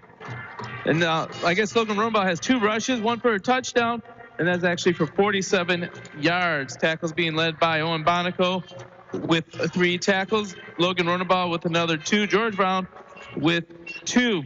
The main stat of the game is that Everett has only gotten 1 first down, and they're averaging 1.7 yards per play. They have 20 yards rushing and 3 for 13, 0 yards passing. We've only had to see 1 penalty so far, or 2 penalties in this game. Legal pass to the offensive lineman, and then a block in the back. There was a holding call, but that was waved off, and so we will not count that. So 9:15 left in the halftime. McBain Ramblers were clicking on all cylinders in the first quarter, scoring on every single drive and scoring at will. Second quarter, the defense really showed up for Everett, and they're able to stymie the Ramblers, but they're still having a hard time getting their offense going. Well, I'll let you know that you're listening to the McBain Hardware halftime show. And we got the band doing Bohemian Rhapsody. The Flag Girls did a cool thing where they had 2 carrying them. The other one looked like she was running on the backs of the other Flag Girls. That's pretty impressive. Very athletic play. That is going to be a nominee for the Judy K. Gildy play of the game, was the Flaggers running on the backs there. So you're listening to McBain Rambler Sports on 107.9 WCDY. We'll be back in a few. Making the final arrangements for a loved one is never easy. At Burkholder Family Funeral Home in McBain, they can help you get through the process one step at a time. Serving the families in McBain and the surrounding communities for over 40 years, they take pride in providing exceptional services that families can actually afford. The caring and compassionate staff at Burkholder Family Funeral Home can help ease the burden. Burkholder Family Funeral Home. Visit them today at 211 North Pine Street in McBain or call 231-825-8191. Stop into High Point Auto and Truck Center in Cadillac for a great selection of new GMC and Cadillacs. High Point is your premier source for parts, services, tires, accessories, and new and certified used vehicles. We are your one-stop shop for every vehicle need that you may have. At High Point Auto and Truck, customer satisfaction is our goal. High quality, high standards, but low prices at High Point Cadillac GMC, located at exit 177 in Cadillac. And welcome back to Everett High School. Jay Simon alongside Gary Hawkeye Vanna. Zach Wiggins finding things very hilarious back in the studio as Hawkeye evidently, while I step away, the adult leaves the room ever so briefly and everything breaks down. Which is to remind me, next week the kids are at the adult table as Pine River comes to McBain in a game that will be celebrating the 25th anniversary of the first team of McBain, 1993 team to make it to the Silverdome. And the kids will be at the table as I'll be doing the play-by-play, and Dr. Steve Preisel will be doing the color. Dr. Preisel is a full-fledged adult, but you are absolutely right about yourself. No, you will do a fantastic job with that one, and that'll be a good one. As we mentioned, Pine River comes into this week 3-0, 1-0 in the Highland Conference after beating the Wildcats in overtime last week. It'll be interesting to see how they do in McBain. I was talking, Hawkeye, to a young man who's doing the Facebook Live. Isaac the Bear Culp. Thank you very much. Isaac was telling me that there's a possibility if Lakeview's bleachers are not set or something their building is not quite completed by a certain week, that the Ramblers could have 7 home games this year. That is true. What happened is that their original bleachers were condemned at the end of last season, and so they have to have a year to fix them. And they will hopefully be ready. But if not, yeah, Lakeview will be coming to McBain for a doubleheader. My goodness. 24-0 here in Everett. Ramblers over in the northeast corner of the field. Wildcats have left the field as the Everett Wildcat High School Marching Band continuing to regale the crowd with selections from Queen. They're doing a fine job with it. That one, We Will Rock You. We close tonight's performance with a little reminder of the Everett Wildcats' greatness and anthem to winners everywhere. The 1977 We Are the Champions? We Are the Champions. Yes, here we go. All right. We are the champions. Well, looking ahead, this is the McBain Hardware halftime show. I want to make sure we thank, again, our many sponsors that are allowing us to bring you this broadcast. They include McBain Family Pharmacy, High Flow Performance, Amp Wireless, Pluger Mechanical. Pluger Mechanical also our pregame sponsor. Holden's LP Gas and McBain Auto Service. And honestly, folks, I say this all the time, but I mean it. If you get a chance to stop into one of these businesses, first of all, why not? All fine businesses in the surrounding area, McBain and greater area. But if you do stop in, let them know you heard them here. Let them know that you know they're sponsoring these broadcasts, that they're allowing us to bring them to you, and thank them for it. It means a lot to them to know. They do this largely to support the kids, to give them, this opportunity and have their names set on the radio and have these games covered. But it's nice for them to hear that the community knows what they're doing, that they're helping to bring these broadcasts to you, and they love to hear about it. So please let them know when you stop in. Looking ahead for these two teams, Hawkeye, the Ramblers, as we mentioned, host Pine River next week. Then they get Manton at home, and the Rangers are beginning to look, well, not beginning, the Rangers are looking like the cream of the Highland crop between them and Lake City. Tonight's game is, Zach updating me, it is still 21-7 Lake City. That game being played at Lake City, so it's a rough year for Manton having to play Lake City on the road. But they got Beale City at home, handled that business by beating the Aggies. But the Ramblers will get them at home.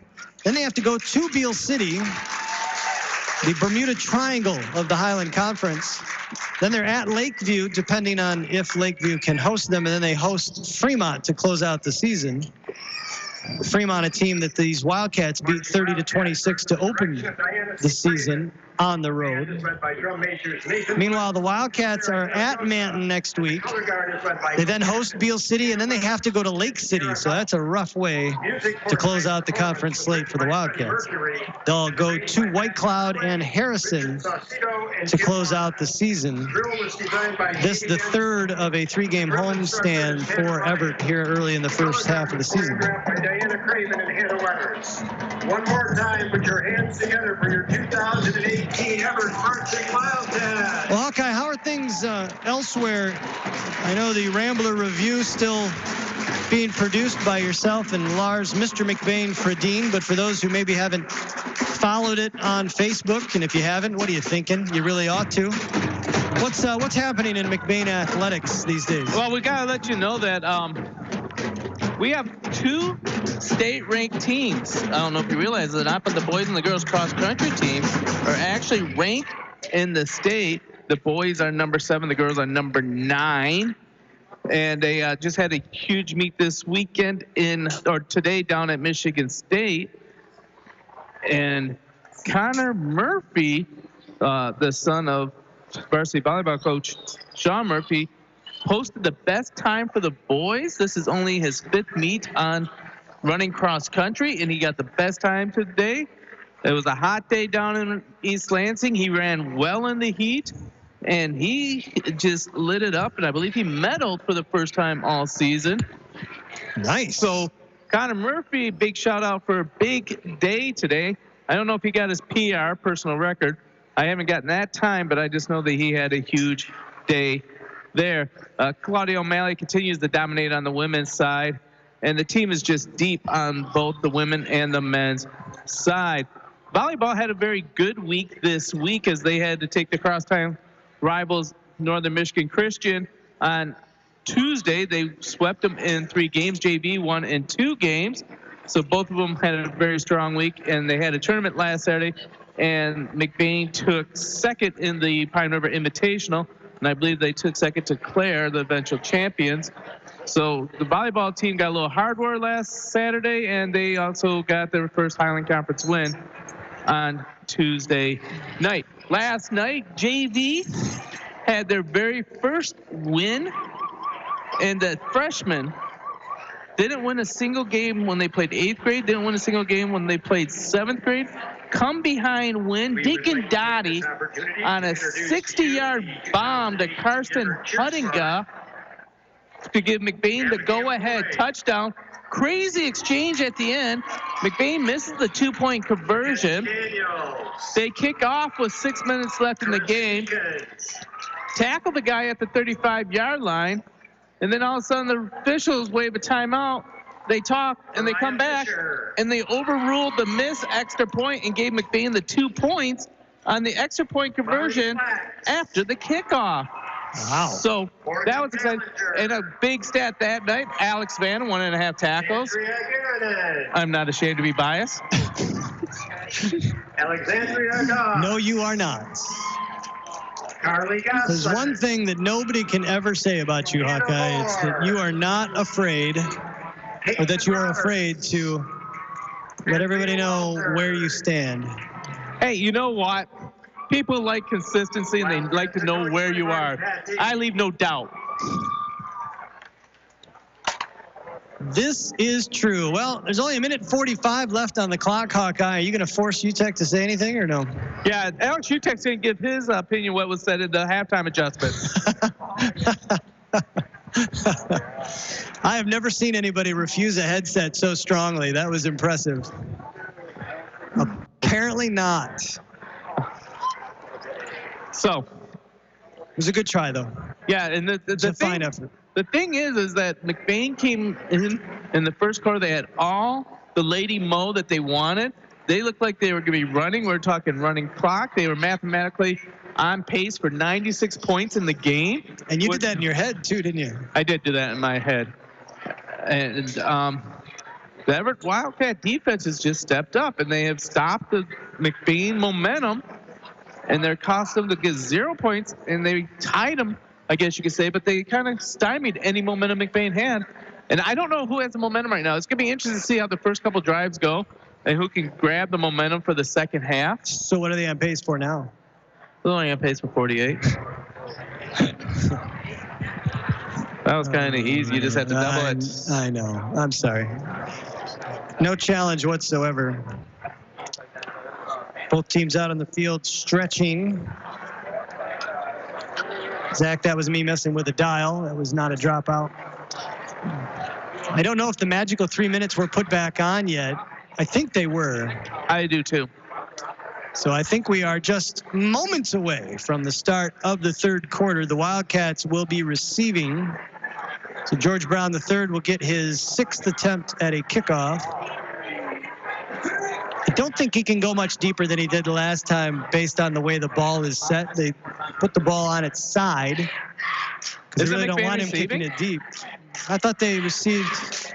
No, maybe they did kick. You're right. They kicked off to start the game. I'm sorry. As play gets underway. So the Ramblers will receive the ball. The Wildcats will be kicking off and defending the east goal.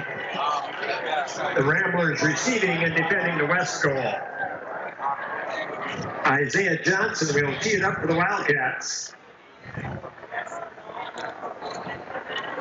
Well, there's something interesting, Hawkeye. Everett using a tee to kick off. I don't think I've ever seen that before. Is that legal? I'm not sure. I think I know why Alex didn't want to talk to us at halftime. He's exclusive to the Rambler Review. That's what it is. Well, that's right. He'll only talk to Isaac. Hey, here's a little story.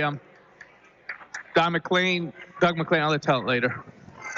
Boot to ball, and that was intended, I think, to be a bit of an onside kick. But the Wildcat kicker got the top of that a little too much, and the ball will not travel the requisite 10 yards. So the Ramblers will get the ball at the 43 of Everett.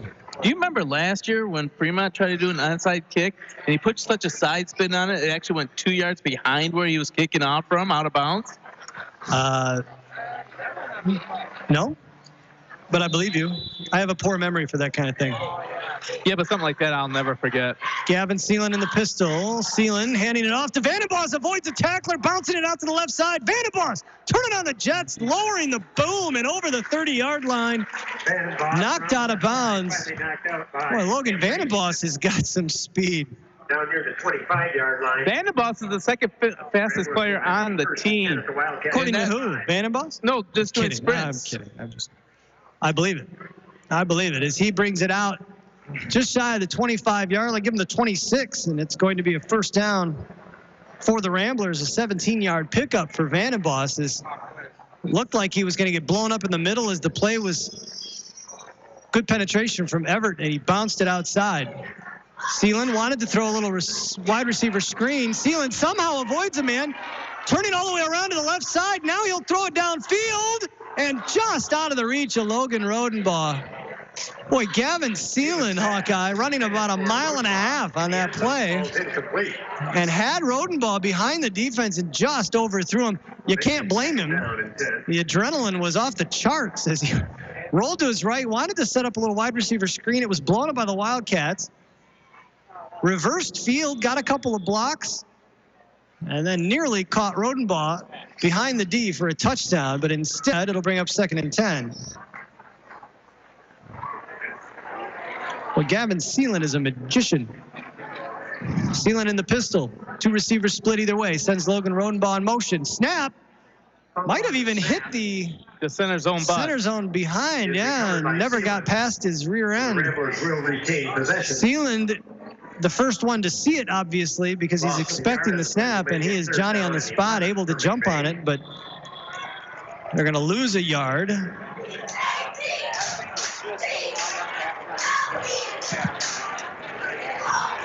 Seelan wants to throw, rolling to his right. Now he'll cut up field, and nice open field tackle brought down by the ankles, actually by the hips. Garrett Johnson making a great tackle to stop Seelan because Hawkeye Seelan was gone. He had room up the middle, and if Johnson does not get him, that is a big gainer. Instead, it is 4th and 11 now for the Ramblers. So after the big game by Vandenbos, now McBain having trouble getting anything going here. Seelan in the pistol, 2 receivers split either way. Ealing is the tailback. Man in motion. Firing for Rodenbaugh, and it hits him in the hands, and then he is cut down. Boy, that is a tough throw. There's a reason even NFL receivers don't want to go across the middle, Hawkeye. That's it, because that was Christian Boer coming across and lowering his head. Well, Boer wasn't going anywhere. He only had one thing on his mind, and that was to blow up that pass. If he had kept his head up and actually watched the pass, I think he had a chance for a pick, which I don't know where you benefit from a pick on 4th down at that case unless they have a wide open running lane. So the turnover on downs by the Ramblers will give it to Everett at their own. I honestly don't know why it says 25-yard line. The ball was at the 27. It's been at the 27 for 3 straight plays. I'm going to say 27. I'm going to say 25. 10:16 to go. It looks like that's where they put it. Yeah, okay. Here in the 3rd quarter. Johnson in motion.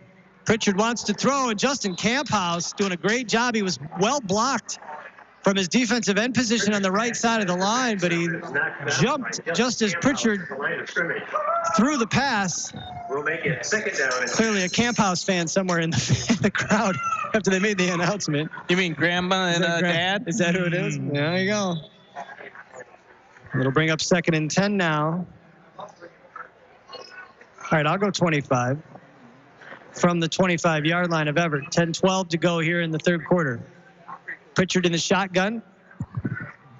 2 receivers split either way. High snap. Pritchard corrals it. Has his man out in the flat. Nice block and upfield. Turning upfield is Brazington, and Brazington will be knocked out of bounds up at around the 43-yard line. It is an Everett Wildcat first down. You know, that screen really looked like it took a long time to develop. It wasn't a quick throw out there, but they actually kind of looked like they sat back waiting for the McBain rush to almost over pursue, and then threw it out there where he had man-on-man, and he made the first man miss and get a big game. Snap was bobbled by Pritchard initially as well. Brazington knocked out of bounds, so 10:05 to go here in the third quarter. It's a 24-0 McBain lead as Everett makes some late personnel changes. 2 receivers split either way again for Pritchard with a lone tailback in the backfield, shotgun formation. Pritchard looking left, firing again. This time he's got Johnson. Johnson barreling straight forward. And he will be taken down by Camphouse. 45-yard line. And Logan Vandenbos. But he is out to the 47-yard line. Gain of 4. Pick up a 5 on the play. So after going to the full house backfield, Hawkeye, toward the end of that first half, the Wildcats going back to bread butter, spreading it out. And Carter Pritchard airing it out.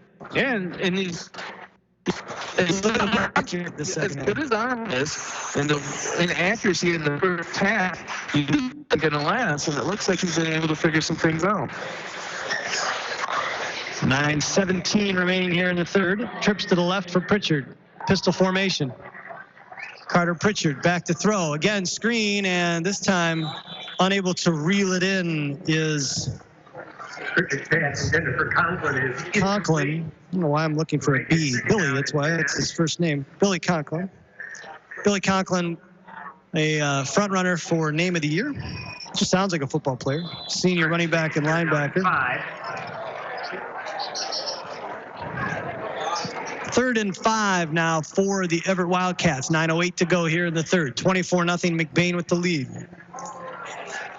Wildcats going right to left across your radio dial here in the third quarter. 2 receivers split either way for Pritchard. Back to pass. Pritchard under pressure, throwing over the middle, a little too high. Intended for Billy Conklin. And honestly, Hawkeye, if Conklin brings that in, Logan Rodenbaugh probably tries to separate him from the ball. That's exactly what he had there.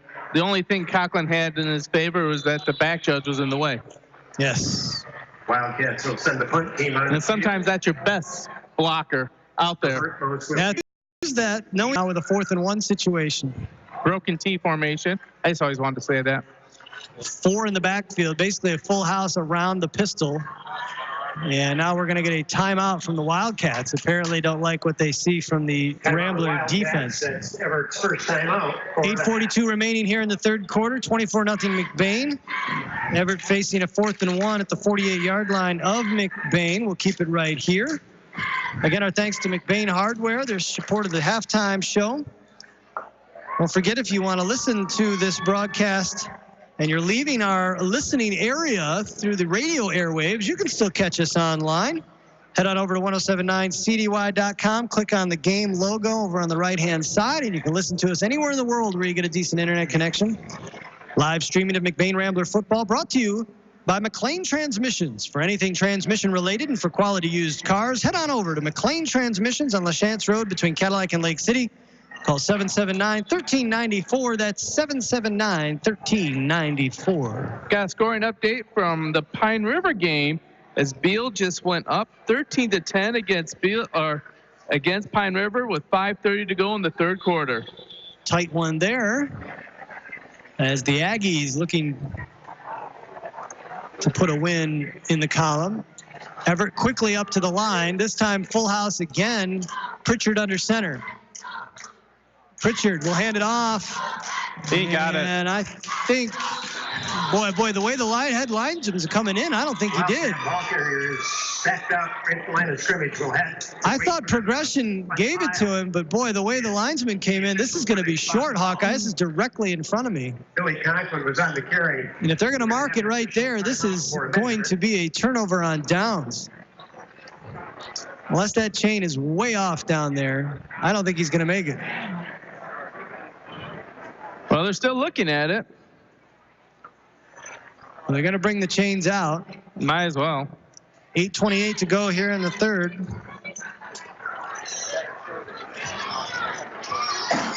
Needed to get to the 47. And they are short. Turnover on downs will give the ball back to the Ramblers at their own 48-yard line. 48-yard line.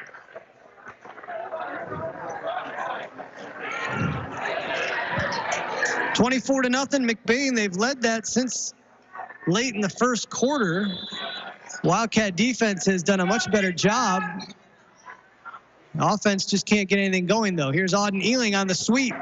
Ealing around the right side. Ealing getting some blocks. Ealing over the 30 into the Everett territory, over the 40, excuse me. And finally brought down at around the 37-yard line. It's a first down for McBain. Gain of about 15. You know what the key to a big run is? Wide receivers that block, and that's what Garrett Berkmos did right there. 10 yards down the field, he had set up his block, and then left it open for Auden to get the extra 7 yards on that carry. Seelan in the shotgun, two receivers split either way. Sends Logan Rodenbaugh in motion. Seelan keeps it himself, and Seelan will not get back to the line of scrimmage. Brown on the stop for the Wildcats.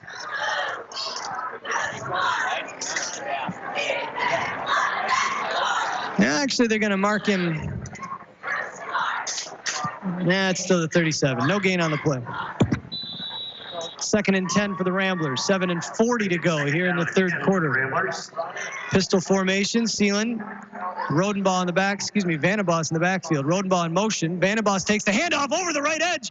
Vandenbos trying to get by one defender who got just enough of him to cause him to stumble, and he is brought down just shy of the 25-yard line. Give him the 26. And he's got another Rambler first down. Yeah, it looked like he just hit a speed bump, and he didn't brace himself for it and staggered forward for the first down. But if he could have made it over that, he was gone. Again, full receiver set for the Ramblers. Seelan in the shotgun. Sends Rodenbaugh in motion. This time he'll give it to Logan Rodenbaugh. Rodenbaugh turning up field. And Rodenbaugh will get over the 20-yard line. Tries to get around the left side. He's brought down by Brasington. Brought down at around the 17-yard line by Brasington. Call it the 18-yard line. Gain of about 8. It'll be 2nd and 2 for McBain. 24-0 Ramblers with the lead as we get inside 7 minutes to go here in the third. It's just not fair to run behind Louis Vandenbos because it's like having an extra tight end out there that's just going to hammer someone. Here's Ealing on the handoff around the right edge. Ealing trying to reverse field. Ealing is going to get buried under a pile of blue jerseys as he is driven back outside the 20-yard line to the 23. That's a loss of about 5. He lost some yardage on that way back to the 23. It'll bring up 3rd and about 8 now. 7 for the Ramblers. Great job by the Everett Wildcat to string that one out. They're playing well sideline to sideline right now because that's where McBain's been making their money for the most part. Ramblers looking at their wrist straps for the play. Rodenbaugh in the slot to the far side. Ramblers going left to right. Seelan running to his left. Run all the way, trying to follow Vandenbos. Seelan cutting back. And Seelan pushing forward is going to be close to the first down. Based on the linesman on this side, he is at around the 16-yard line, which is what he needed to get to. And they're actually going to indicate that he got it. So it is a first down for McBain. Seelan with a 7-yard gain. He's got the first down. Yeah, that time they put him right behind a pulling Owen Bonico and Louis Vandenbos. Bonico actually took out 3 guys on his own block. They started to convert on there. Bonico laid them all out. That was an amazing block by Bonico. 5.5 to go here in the third. Snap goes through Seeland's legs, and then he doesn't scoop it up. He tried to pick it up and run with it. Did that cost the Ramblers? That was Ealing that tried to pick it up. Excuse me, Ealing. Billy Conklin on the recovery for the Wildcats. And Billy Conklin scoops it up, so the Wildcats, with another turnover, forced turnover, recover the fumble, and they will get the ball back now at their own 24. So another Rambler drive dying from a self-inflicted wound. 5:29 to go here in the third quarter. Well, the offense looks so good in the first quarter, and they have struggled over the next 18 minutes or so. Pritchard in the shotgun. He's got two receivers to his left. Pritchard immediately screen, and that's through the hands of Brazington, who can't bring it in. Intended for Brazington is incomplete. Brazington might have been looking to see if the DB was stepping up for the big hit. I know I would be. Alligator armed that just a touch, and it'll bring up 2nd and 10. Pritchard is only 5 for 16 on his passes so far this game, and he's only had 1 to go for positive yardage. Well, and one of those 11 misses, maybe 4 or 5 of those have been just him being just off target. I don't even know what to call this formation. There are several blue jerseys in the backfield with Pritchard. Blitz coming. Pritchard with time, throwing over the right side, and we're going to get a flag as the ball underthrown. And unfortunately for Berkmos, trying to come back, McGill is trying to come back, impeded the receiver from getting back to the ball, and so this is going to cost McBain 15 yards and a first down.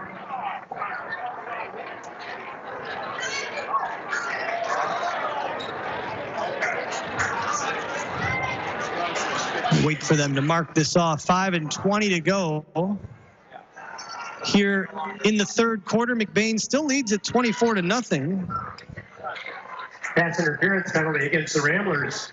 If you only tuned in up to the Wildcat 40-yard around the beginning of the second quarter and you paid no attention to my mentioning the score, you'd be hard-pressed to know who was winning this game.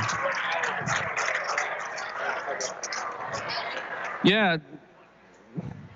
You know, next week they have a tough Pine River game, and they really still got to continue to figure some things out on the offensive end.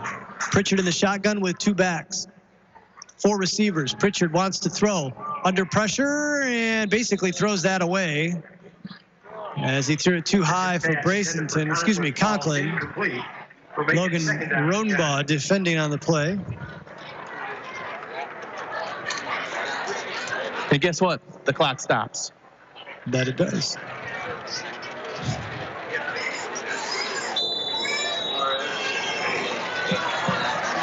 .5:16 on the clock. Conklin comes off the field.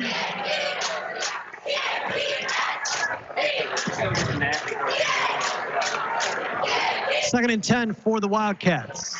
Pritchard in the pistol. 2 receivers split either way. Pritchard with the hard count gets the Ramblers to jump off sides. And the Ramblers give up another 5 yards. The Ramblers. Be a 5-yard penalty. It will remain second down. It will be 2nd down and 5. 2nd and 5 now for the Wildcats. Can't even blame just one white jersey. There's like 4 of them that jumped over the line on that one.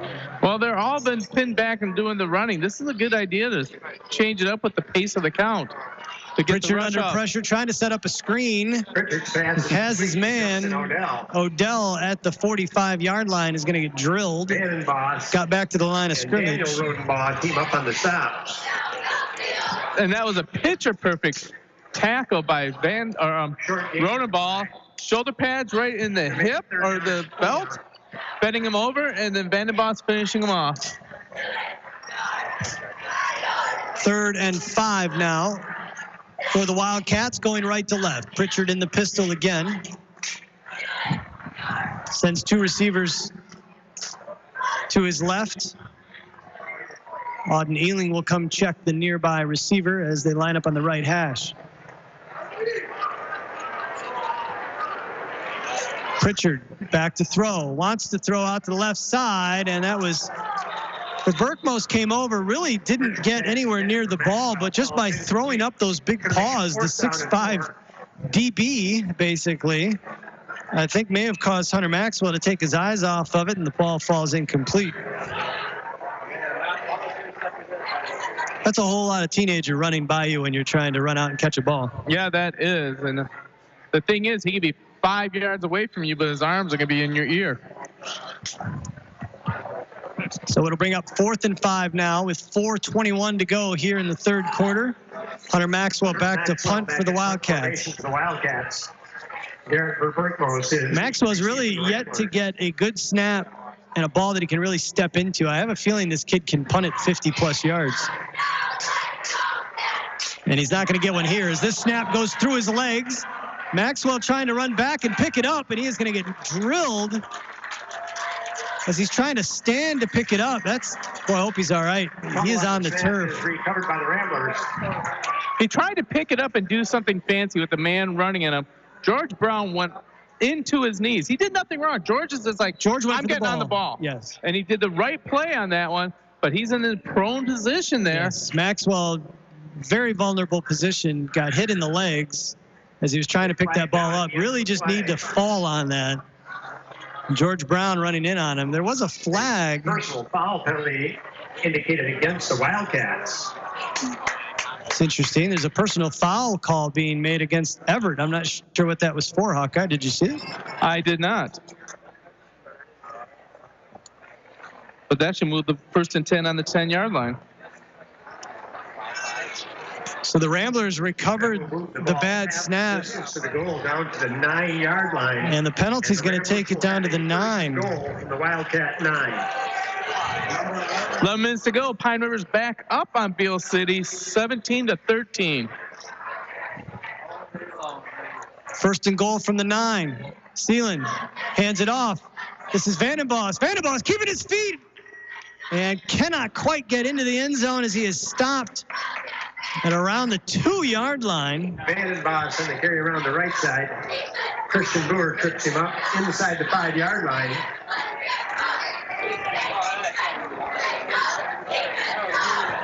So it'll be 2nd and goal now from the 2 for the Ramblers. And this is their bugaboo. Everett's got them right where they want them.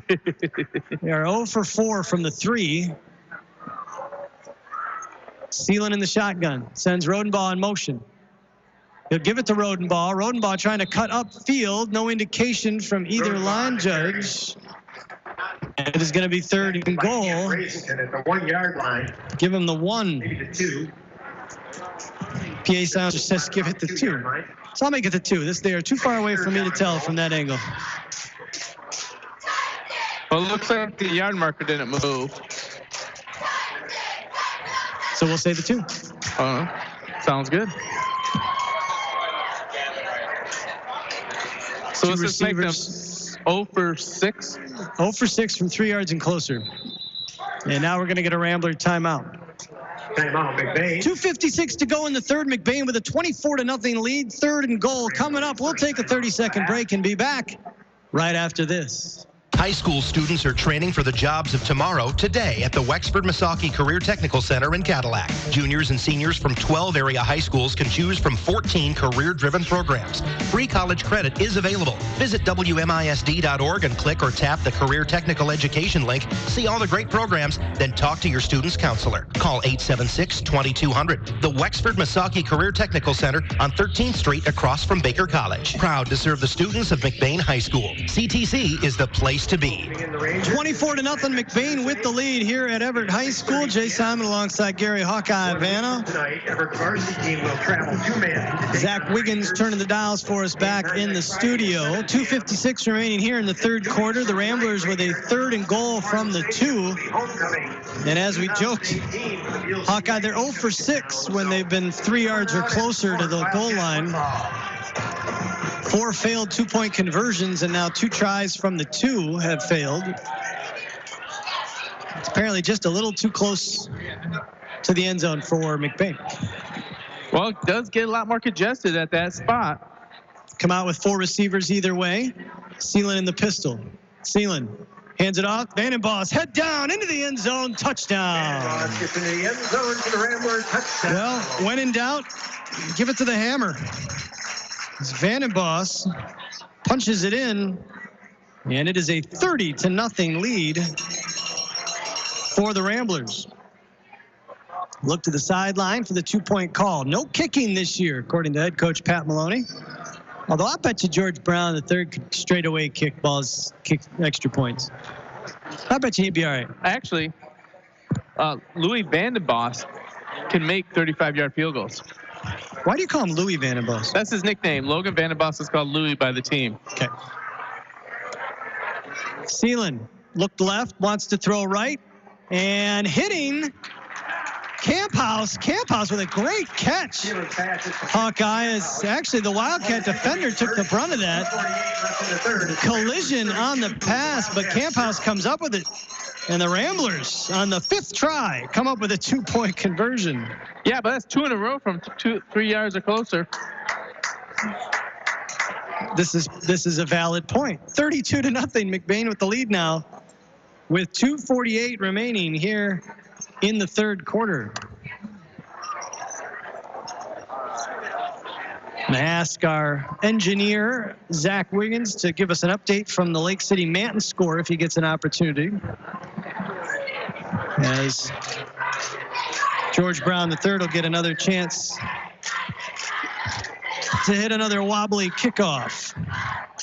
Don't forget, stick around for the Northern Truck Service post-game show. Got a lot to get to in the post-game show. The Judy K. Gildy Photography Picture Perfect Play of the Game, the George Johnson All Heart Award, and the Taylor Mechanical Hawkeye Player of the Game, as well as the Huttinga Electric Lineman of the Game, will all be presented as we put Hawkeye under pressure to pick all these players. There's a new award, too. And are you kidding me? The McLean Transmission Broadcaster of the Game. Jeez. Kickoff taken around the 25-yard line. Nice move by Brazington, and then Brazington wrapped up by the ankles and brought down at around the 33-yard line of the Wildcats. That's where Everett will take over. George Brown, Logan. That's a silly award, Hawkeye, because it would go to you every time. We all know it. Well, you just have to listen to find out. I've never been biased. Ever.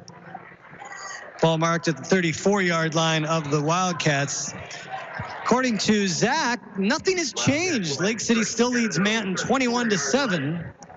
Maybe we can get him to tell us how much time is left in the game. Maybe. Got a Rambler down on the field being looked at while they tend to him. We'll take another quick... No, we won't. Never mind. I lied. Because that was Joshua Hart, and they took him to the sideline. He gets up and walks off under his own power. That's very good to see. Joshua Hart Jr. Sorry, my apologies to Joshua Hart Sr.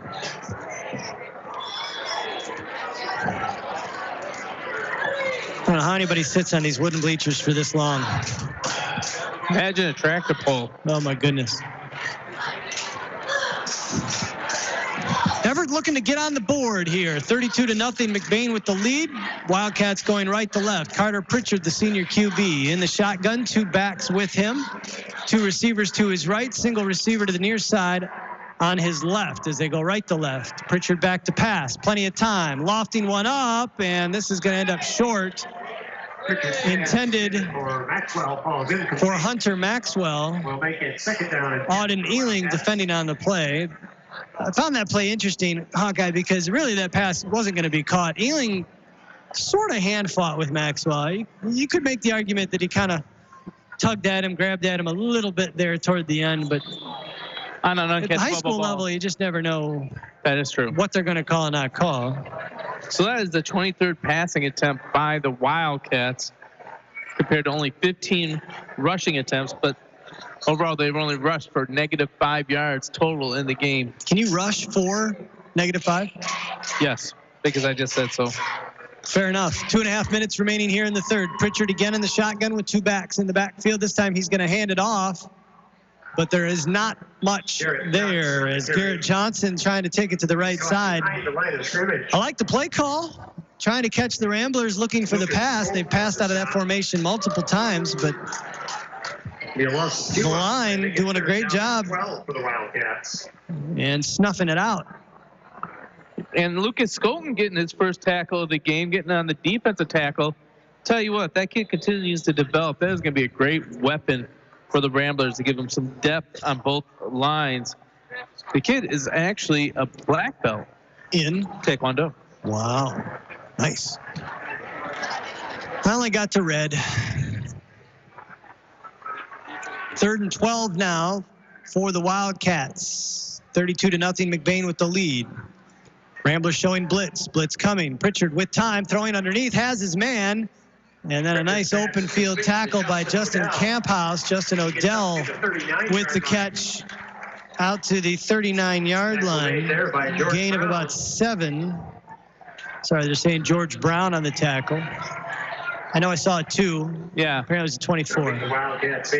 It'll be 4th and about 4 now for the Wildcats. And they sent Hunter Maxwell and the punt team out on the field. Why? I don't know. Twice you've snapped it over his head and through his legs. Because you don't, the one argument would be you don't want the score to get even more out of hand, but it's like at this point, what difference does it make? Try to something different. Maybe Hunter's going to run with this. Minute 20 and ticking here in the third. Maybe they're going to try and draw him offside. Because the Ramblers want this punt. They're disciplined. Good punt. Good snap, and a great punt. Maxwell to Verberkmos, takes it at the 32-yard line. Verberkmos reversing his field. Verberkmos avoids another tackle. We got a late flag thrown, not a late flag, 2 flags thrown in the neighborhood of where Verberkmos was brought down at around the 40-yard line, but multiple flags in the same area is usually an indication of a return team penalty. Yeah, there was a block in the back. An unnecessary block on the back, but when Verberkmos went to change directions on the field and went to the far side, when the Ramblers got a little bit overexcited to try and free him up and block someone in the back.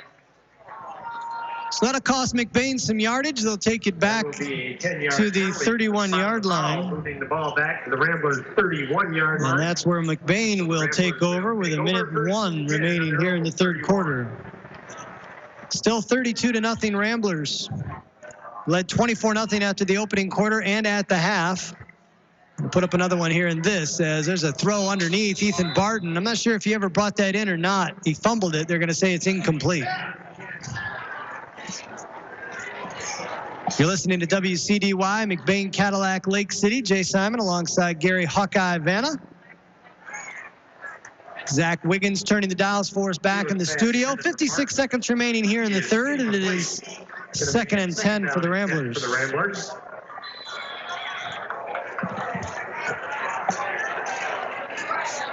McBain going left to right. Sealing in the pistol. Man in motion is Ealing. He'll pitch it to Ealing. Sorry, that's way too tall to be out in Ealing. Justin Camphouse. That is Justin Camphouse. Yeah, see, the PA announcer was fooled as well. Camphouse will take it. Seth Belleville also in that stop for the Wildcats. Foul back to the original line of scrimmage. It'll bring up 3rd and 10 now for McBain as the clock ticks down to about 30 seconds remaining here in the third. 3rd down and 9. Remember to join us next Friday night as Hawkeye and Dr. Steve Preisel, superintendent of McBain Schools, will have the broadcast for you as the Ramblers play host to the Pine River Bucks. Pre-game will probably start about 6:45 because Hawkeye's a lot better at getting that going than I am. I'll have it set up at 2:45. That's true. Sealand gets the snap just before the third quarter ends. Sealand to the right side and avoiding, pushed out of bounds by 2 defenders. Then we got a very late flag coming in. As Sealand was pushed out of bounds over the 40-yard line. He was close to a first down. We'll see what keep it here for the penalty call. I'm thinking late hit on the out of bounds. Actually, a block in the back. A hold against the Ramblers. That is one of the latest holding call flags I've ever seen. Well, it was a downfield play, and maybe the ref just couldn't get out of his pocket fast enough. Could be. At the 35-yard line. Not saying it wasn't there. That's usually with a late flag like that, it's something extracurricular, not a holding call. So the spot foul will bring it back to the 25-yard line, and it ends up being a net loss of about 6 for McBain. At the end of 3 quarters of play, there's an offensive penalty, so I believe we should be changing ends. I'm not sure why they would run this. Defensive penalty would stop it, right? That is correct. I don't know what they're doing. I don't want to go to break until we know for sure, but this should be switching ends, because I'm not sure why you'd run a play starting the 4th quarter on the wrong side of the field. This makes no sense. Coach Maloney's going to send in the play, and the Ramblers. One play from there. I guess this will be untimed. I'm not sure why this makes no sense. That's not why that's why I'm not a football ref. Sealand rolling to his left and through the hands of Barton. Incomplete. And falls incomplete. And so the Ramblers will now face the end of the 3rd quarter. 4th down from somewhere on the field. 4th down from the other side of the field, because the 3rd quarter is in the books. 4th quarter coming up. The McBain Ramblers have a 32-0 lead over the Everett Wildcats. We'll be back. Final 12 minutes of this one coming up right after this. When it's late, when it's snowing, when you just have to have it. It's nice knowing McNally's Party Store in downtown McBain is open 7 days a week. Locally owned and operated with the friendliest cashiers helping to serve your grocery needs. From candy and chips to pop and munchies, McNally's Party Store, they're still keeping it cold. And wishing the McBain Ramblers good luck in tonight's game. That's McNally's Party Store in downtown McBain, open 7 days a week. 4th quarter coming up from Everett High School here at the fairgrounds. 32-0, and McBain Ramblers with the lead. Jay Simon alongside Gary Hawkeye Vanna. Zach Wiggins turning the dial for us back in the studio. It's been all Ramblers for the most part. They led 24-0 after the 1st quarter. The Wildcats defense has definitely stiffened, but the Ramblers defense has been up to the task as well, as the Ramblers looking to punt. Bam Bam will get a nice roll, and this will end up at about the 42-yard line of Everett, and that's where Everett will take over. And Everett didn't have a single man back on that one. They brought all 11 in to block, or they brought 10 in and 1 to protect from the safe or the fake on that play. Well, honestly, Hawkeye, I don't remember. How many times did the Ramblers run out of that formation? That's a good question. The thing is that you do have a former running back in Noah Hendrickson, who does have some speed and a lot of power. And Justin Campos is your up man, who's also played quarterback on the JV team. So there's options. And we always like to have options. That's what I like to say when I'm in a golf scramble. Hey, just like the golf scramble, anyone can sign up for the McBain Rambler football team. That is next Saturday. There will be a golf scramble. For more information, go to www.mcbain.org/golf. Update for you from Manton. Late in the 4th quarter, still 21-7 Lake City, as the Trojans looking to close this one out and stay unbeaten in the Highland Conference and on the season. If they can hang on, Hawkeye, it's their, well, I'd have to look at the previous season, but at least their 13th consecutive regular season win. Wildcats with the ball going left to right from their own 42. Carter Pritchard back to pass. Pump fakes. Has a man wide open at the 45. And then stumbling forward is Brasington, as he had a chance to run that up the right side, but he had to stretch for it just a bit. But what a great catch And a great throw from Carter Pritchard as he pump faked and got the DB to bite. Brazenton blew by him. And they are into McBain territory at the Rambler 45. We used to call that the down, out, and down route. Pump fake on the out portion of it, then turn upfield. Bring your defense and safeties in, and then you got a lot of space behind the second level. 11.5 minutes remaining in the ball game as the Wildcats try to get on the board. Pritchard in the shotgun, sends a man in motion. It's Brazenton going right to left. Brazenton will reset. Pritchard now will hand it off straight up the middle. I believe this was Odell. Yep, Justin Odell. It's down to about the 32 yard Taken line. down at the 32. George Brown takes him down. 8-3 on the play will make it 2nd down and 7 for the Wildcats. I apologize. The Wildcats were at the 35-yard line of McBain. So it'll be 2nd and about 7 now for the Wildcats. 10:45 to go here in the ball game. 32-0 McBain. Everett trying to get on the board. 2 receivers to the right, 1 to the left. 2 backs in the backfield for senior quarterback Carter Pritchard. Pritchard back to pass. Looking left, throwing, and what a catch. Did he bring it in? No, he did not. Oh, my goodness. Josh Hart went to jump the route there for the interception, just out of his reach, and that could have been a big play, but it was ball incomplete. Yeah, Hart, I thought, might have the pick. He stepped right in front of the intended receiver, but it went through his hands almost and into the breadbasket of the receiver, but he couldn't hold on. He was distracted by that body flying in front of him. He never thought that ball would get over his hands. Cannot blame him. Pritchard in the pistol. He's got trips to his right. Odell is the running back. Throwing to his right. Has a man. This is Brazenton. And Brazenton is going to get leveled. Logan Vandenboss coming over, shoving him to the ground, but not before Brazenton has a Wildcat 1st down at about the Rambler 23-yard line. The Rambler 22-yard line. PA announcer's always disagreeing with me. He just doesn't know better. 10-10 remaining here in the 4th quarter. 32-0 McBain. Wildcats, though, threatening. You know, Coach Pace and this Rambler defense would love to preserve the shutout.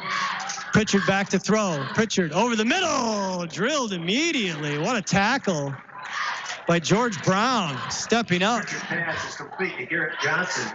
He's hit immediately by George Brown. Garrett Johnson made the catch, but couldn't go anywhere. Down at 10 for the Wildcats. Keep it right at the 22. 2nd and 10 now.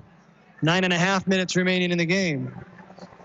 2:43 remaining in the 4th quarter over at Lake City. And the Trojans still lead the Rangers 21-7 over on 107.1 The Drive. We will not take it personally if you want to go listen to the last few minutes. We really won't. Well, Gary will. I won't.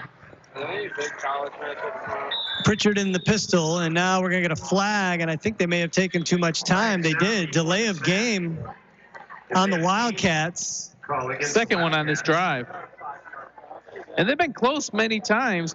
I don't know if plays getting in there late or they're trying to set people up. Remaining 2nd down. It'll be 2nd down. I don't notice the Wildcats looking to the sideline for a play, unless Pritchard is. So I'm not sure. 2nd and 15 now. Pritchard in the pistol. Trips to his left. Rolling to his right. Running for his life. Launches it toward the end zone and out of bounds. Intended for Brazenton. Pritchard's pass is complete to lane 3 of the track. Wow. That's a hometown announcer, isn't it? A hometown PA announcer with that call. I love it. It's funny. It is funny. If you didn't catch that, PA announcer saying that the Pritchard's pass was complete to the 3rd lane of the track. You know, they said that's something I would say, but I would only say if we were up 32-0. Right. Yes, exactly.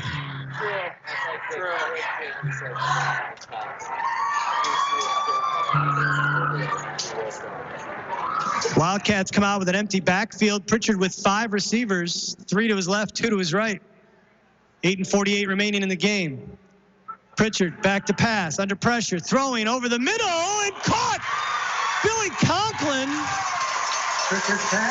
What a catch by Billy Conklin. And he is into the end zone, and the Wildcats are on the board. There was no window there to get that ball through yet. It got through Justin Camphouse and Garrett Verberkmo. You know, sometimes when the score is this big, you kind of want to get the heroic interception. And they both went for the interception. They missed it. Conklin, great concentration. Well, the concentration, Hawkeye, is off the charts because he is running blindly straight up field. He doesn't know who's defending and who might blow him up as that ball gets there. He might take a huge hit. I'm not sure I could run like that, not knowing if there's somebody on the other side that might meet me before I get there. Wildcats will go for 2. 2 receivers to their right. Send Odell in motion on a shift. Pritchard hands it off to Conklin, and Conklin is into the end zone for the 2-point conversion. After touchdown. With 8:42 left in the game, the Ramblers 32 and the Wildcats 8.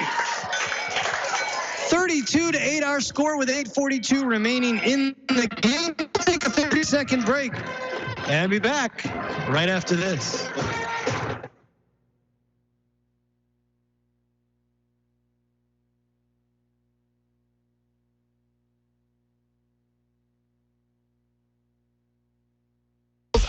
Quality, well-rounded education for the whole child. McBain students have a technological head start from the beginning with their own issued MacBook or iPad. Rambler students are immersed in strong curriculum, including access to a large variety of vocational programs, a winning athletics program, and access to a new state-of-the-art performing arts center. Challenging competitive times require a challenging competitive education. Give your child the McBain advantage. McBain Rural Agricultural Schools. And welcome back to Everett High School. Jay Simon alongside Gary Hawkeye Vanna.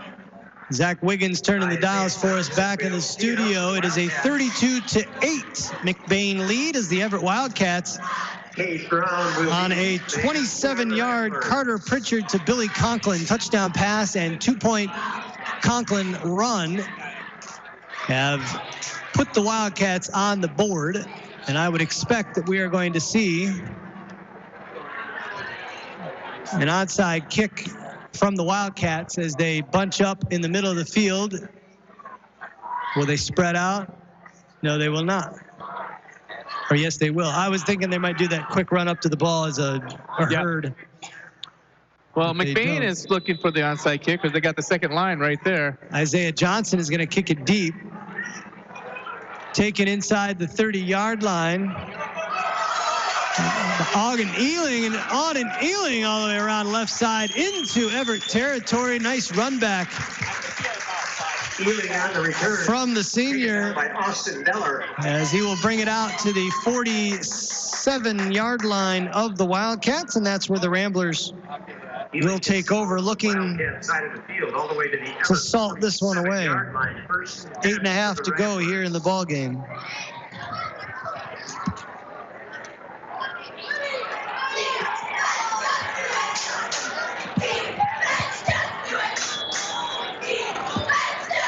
Ramblers going right to left.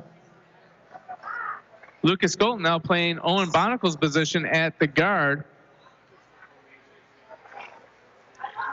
2 backs for Seelan. Seelan will hand it off, and not much there for Auden Ealing. Did not get back to the line of scrimmage. I'm going to make him a loss of a yard. PA announcer will disagree with me, I'm sure.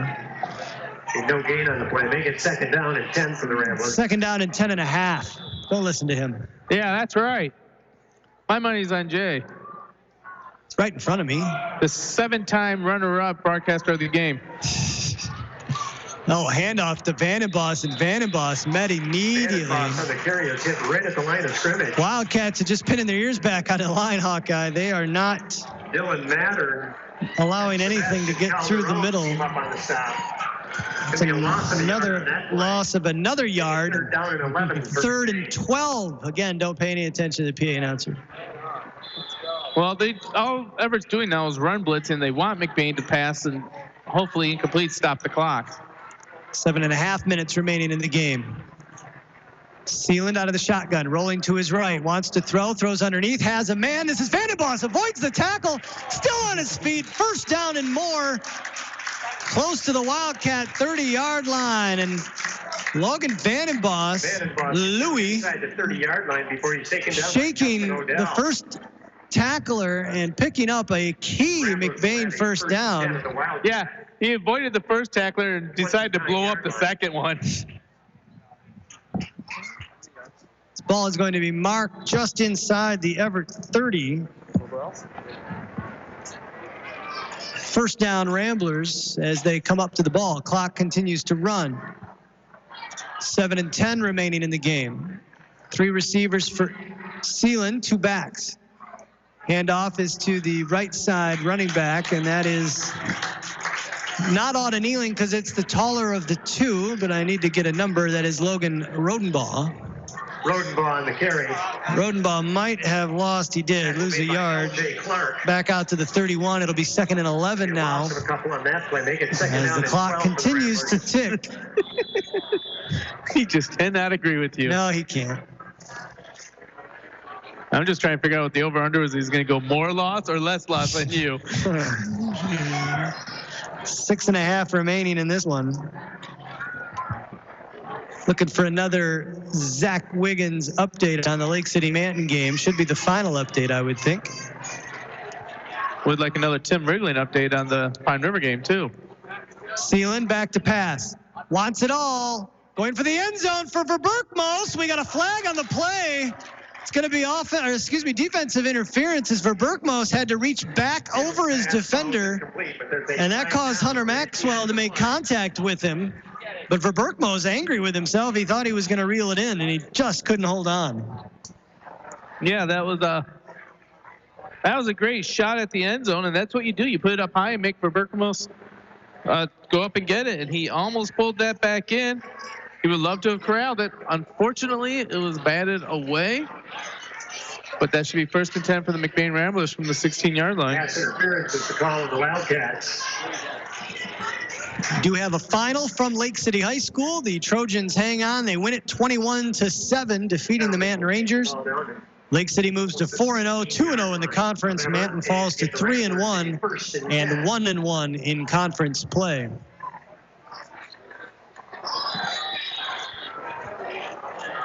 As Hawkeye mentioned, first down after the penalty from the Wildcat 16-yard line. Ethan Barton lined up to the near side as the Ramblers go right to left. Pistol formation.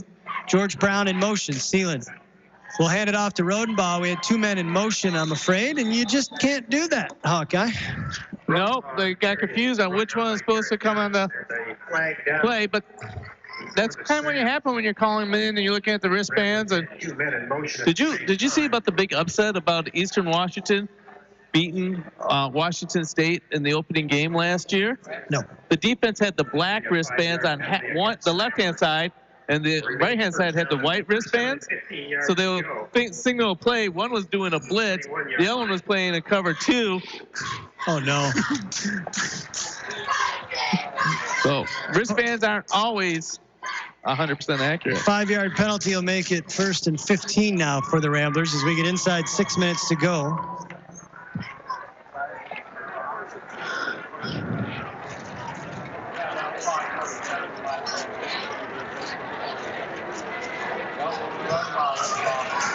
Well, we've got nothing. Handoff, Rodenbaugh over the 10 into the end zone, touchdown. Sorry, Gavin. Sealand.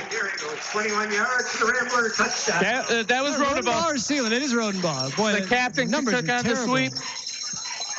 Left side line, Lucas Colton, Drew Vanna, fantastic job of sealing the end and getting rid of the linebacker, leaving the defensive end having to decide if he's going to take Sealand or Rodenbaugh, but you better talk. Ramblers quickly line up for the 2-point conversion. Sealand wants to throw, throwing to the back corner of the end zone, battling for it. We got a flag in the backfield. We've got a flag in the end zone. We got another flag at the goal line. Hey, the near line judge didn't throw his flag. What's up with that? Right? What didn't you see, buddy? Yeah, everyone else threw a flag. Everybody else saw something. I think we're going to have a roughing the passer at a minimum. I don't know what we've got in the end zone. There was definitely a lot of hand fighting. It could call it on either guy. So that means it's going to go half distance to the goal line, and we can take 15 yards on the next kickoff? Did UTech just answer you? Does he want to be on the radio again? Yeah, I think he's ready to be on the air. I think he's ready.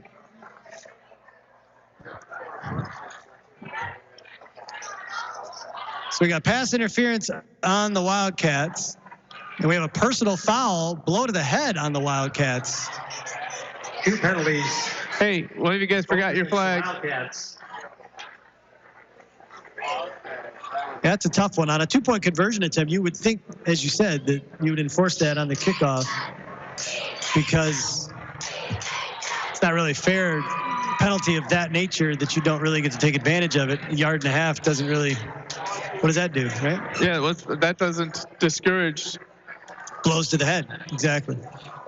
It's got a personal foul pass interference. I don't think he meant to do that. Pass interference is declined. The personal foul blow to the head will be taken as Coach Craven will come out and talk to the referee to find out the deets and what this is going to mean. It's 38-8 McBain with 5.5 to go. They're attempting the 2-point conversion here in Everett. As mentioned, the Lake City Trojans have stayed unbeaten in Highland play and overall with the 21-7 win over Manton over on 107.1 The Drive. And at Pine River, Brock Nelson just scored for the Bucks, making it 24-13 with a minute 14 left. Maybe personal foul penalty. I got Kevin Bowman giving some trash talking to Doug McLean and wants me to deliver the message. Uh-oh. He says Doug McLean doesn't need any extra love. He just needs some Rogaine. Oh! I don't know. That one hurts my feelings, too. Vicariously. Referees still discussing this to figure out exactly what's going to happen. Hawkeye, I agree with you. Ramblers will retry the point after from that spot. So now from the 1.5-yard line, McBain will try the 2-point conversion.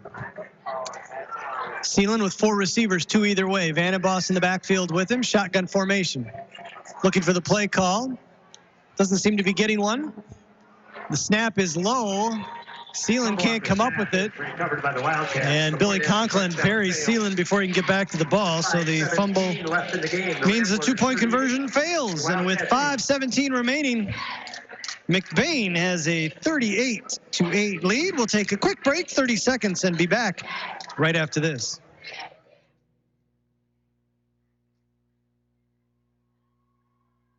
McBain lies a locally owned family pharmacy that takes pride in helping improve the health of every patient that comes through the door. At McBain Family Pharmacy, you're more than just a prescription. Here, you're family, and their experienced team of professionals are always available to answer any questions you may have regarding prescription and over-the-counter medications. McBain Family Pharmacy is your full-service family pharmacy for both traditional and compound medications. Call them today at 231-825-8175. That's 231-825-8175. Or stop by their store, located at 119 North Roland Street in McBain.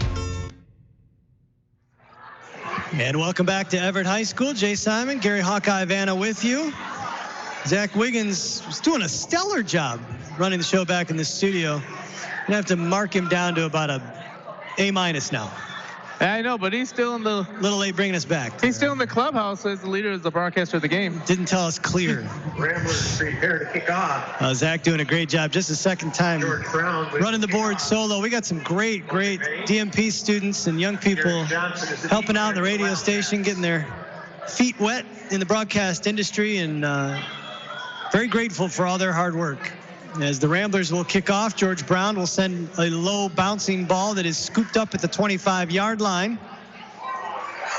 Trying to get around to the right edge is Garrett Johnson, and Johnson will take it out to the Everett 40, and that's where the Wildcats will take over. George Brown and Pete McGillis team up on the stop for the Ramblers. Wildcats will have a 1st and 10 at their own 40. First down from the 40 for Everett, going left to right. They trail 38-8. Sebastian Madsen checks into the game for the Ramblers.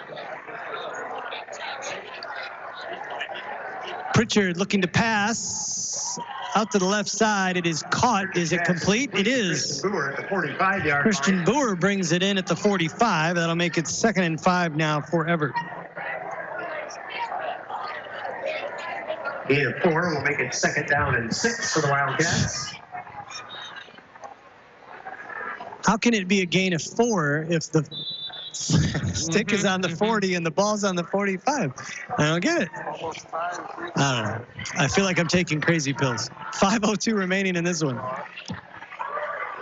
Odell in the backfield with Pritchard now. He'll run out to the left side. Empty backfield for Pritchard as they've got extra tight ends there on the line for some protection. 3 receivers for Pritchard. Carter Pritchard back to pass, looking left, firing over the middle, and skips it short. Makes some confusion on the route. Billy Conklin was running long, and the ball thrown short. It'll bring up 3rd and 5 now. Make it 3rd down and 6. It's 3rd down and 5. 3rd down and 5. Am I going to have to put you two in 2 separate corners? Right?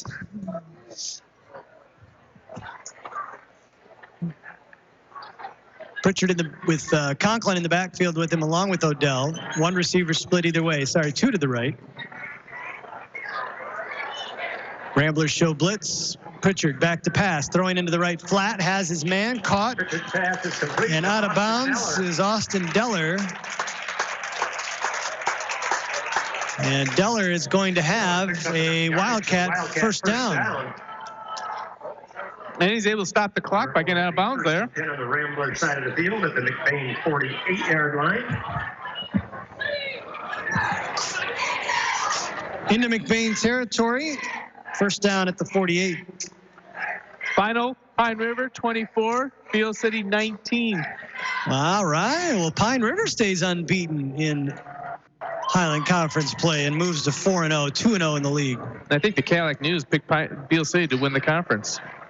I didn't. Oh, Pritchard hit as he throws, and he's intercepted. Logan Rodenbaugh with the pick, and Rodenbaugh is going to get dragged out of bounds by the jersey.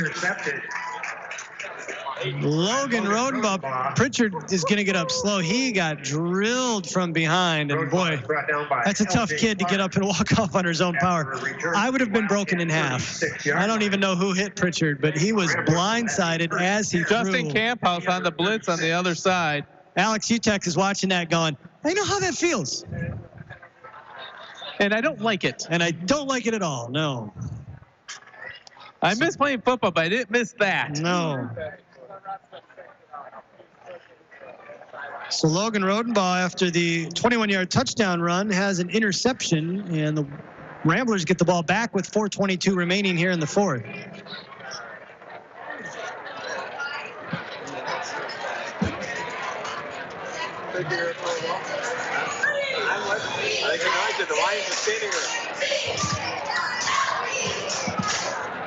Half the Rambler, the line is at the line, and the skill position players are just now running out from the sideline. I'm not sure what was going on there. Well, Daniel Rodenbaugh taking over at quarterback. Austin Abbott is your running back.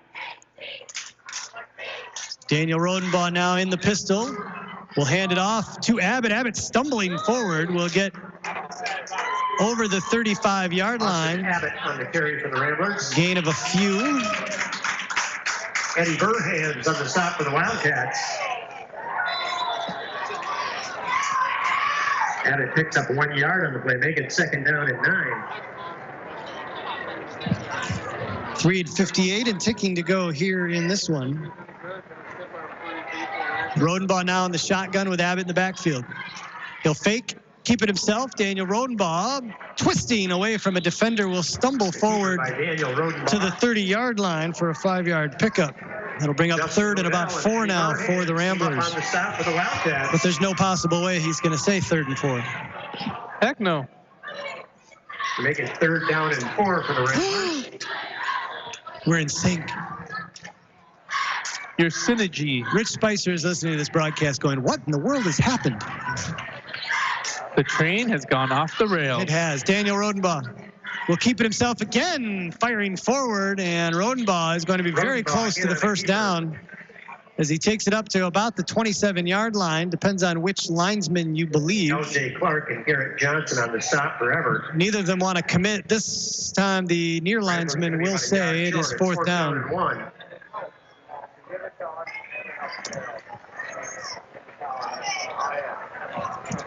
Fourth and short now for McBain.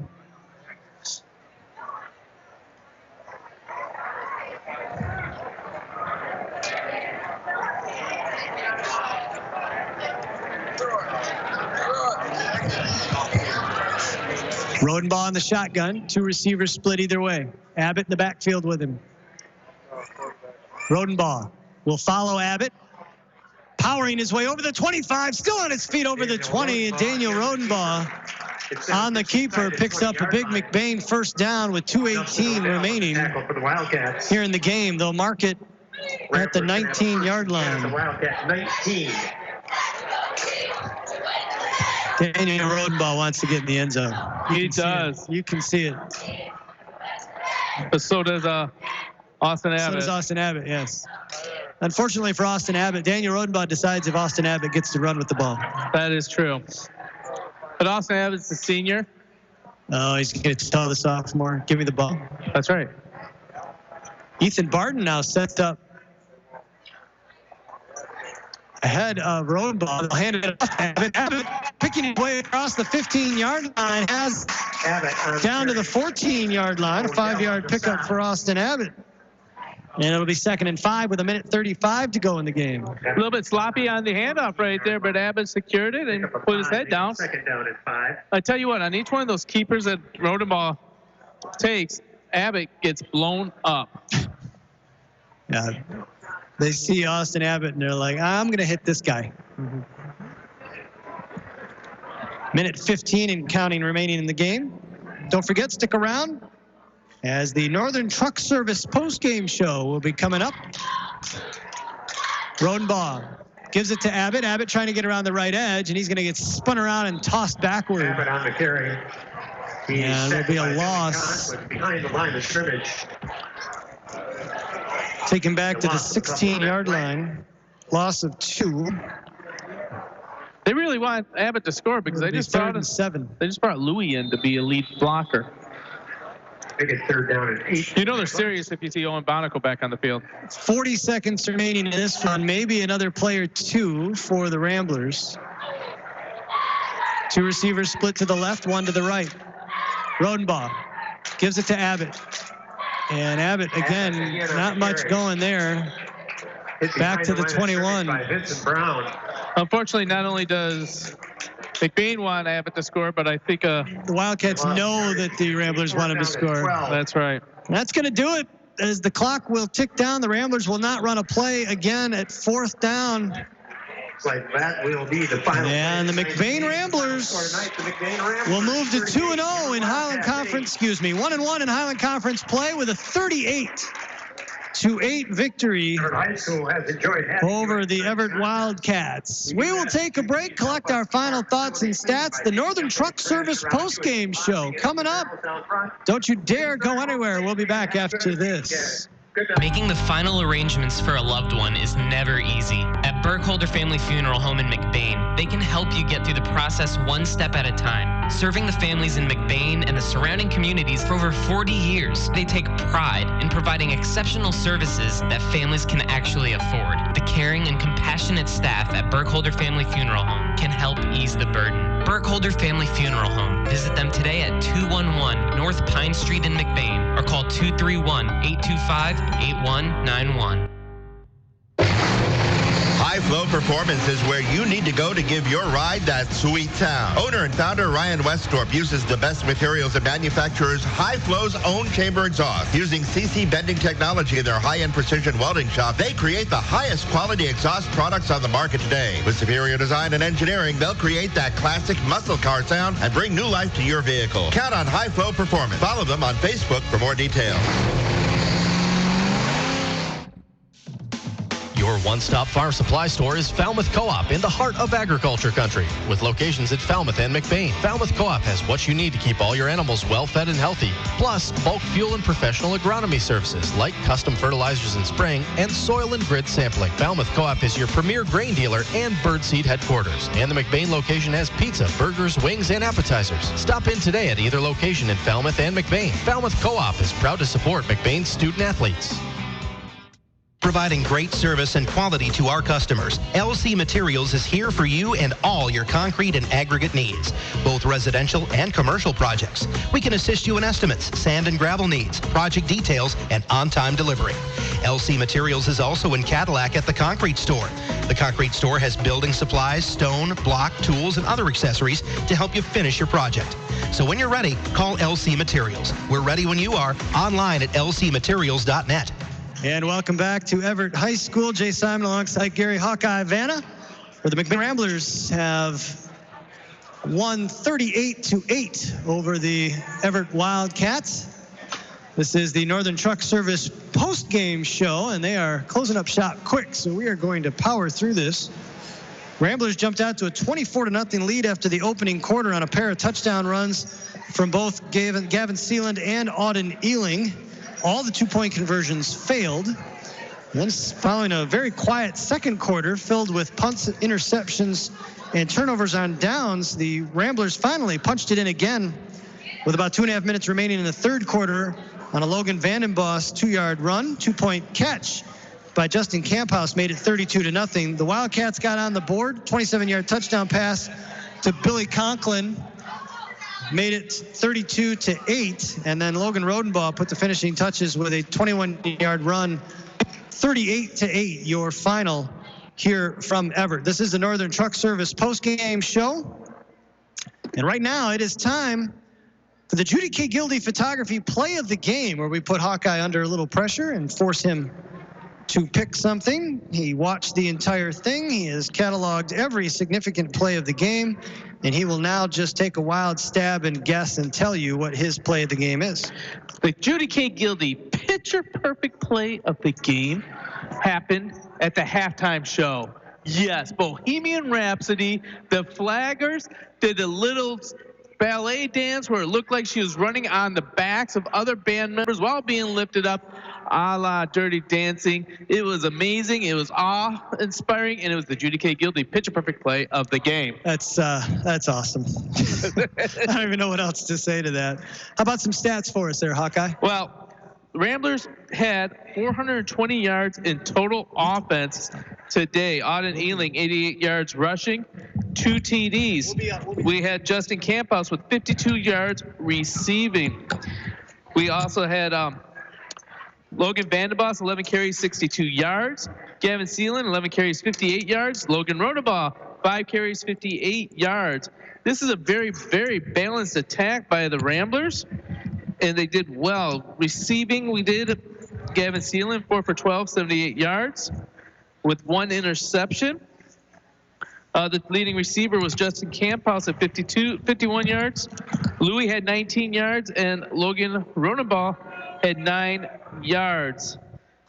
Defensively, George Brown, the third, had 6 tackles. Justin Camphouse had 3 tackles and pretty much just beat on Pritchard, the quarterback from Everett, from every which angle on the blitzes. We had Bonico with 3, Logan Rodenbaugh with 2, Jacob Bovin with another 2 tackles, and that will outline the McBain Ramblers offensive and defensive night. There's your post-game stats. This is the Northern Truck Service post-game show, 38-8, your final. The McBain Ramblers with the win. They moved to 2-2 on the season, 1-1 in Highland Conference play. Moving through our post-game awards, it's now time for the Huntington Electric Lineman of the Game. Hawkeye loves this one. The Hogs in the middle, some of his favorite people. Who you got, Hawkeye?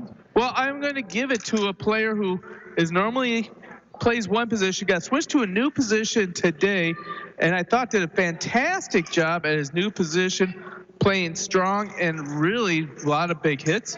I'm going to give it to George Brown III, moving from defensive end to linebacker, which I still consider one of the linemen because the linebackers don't get the love. They don't get the glory on the interceptions and stuff like that.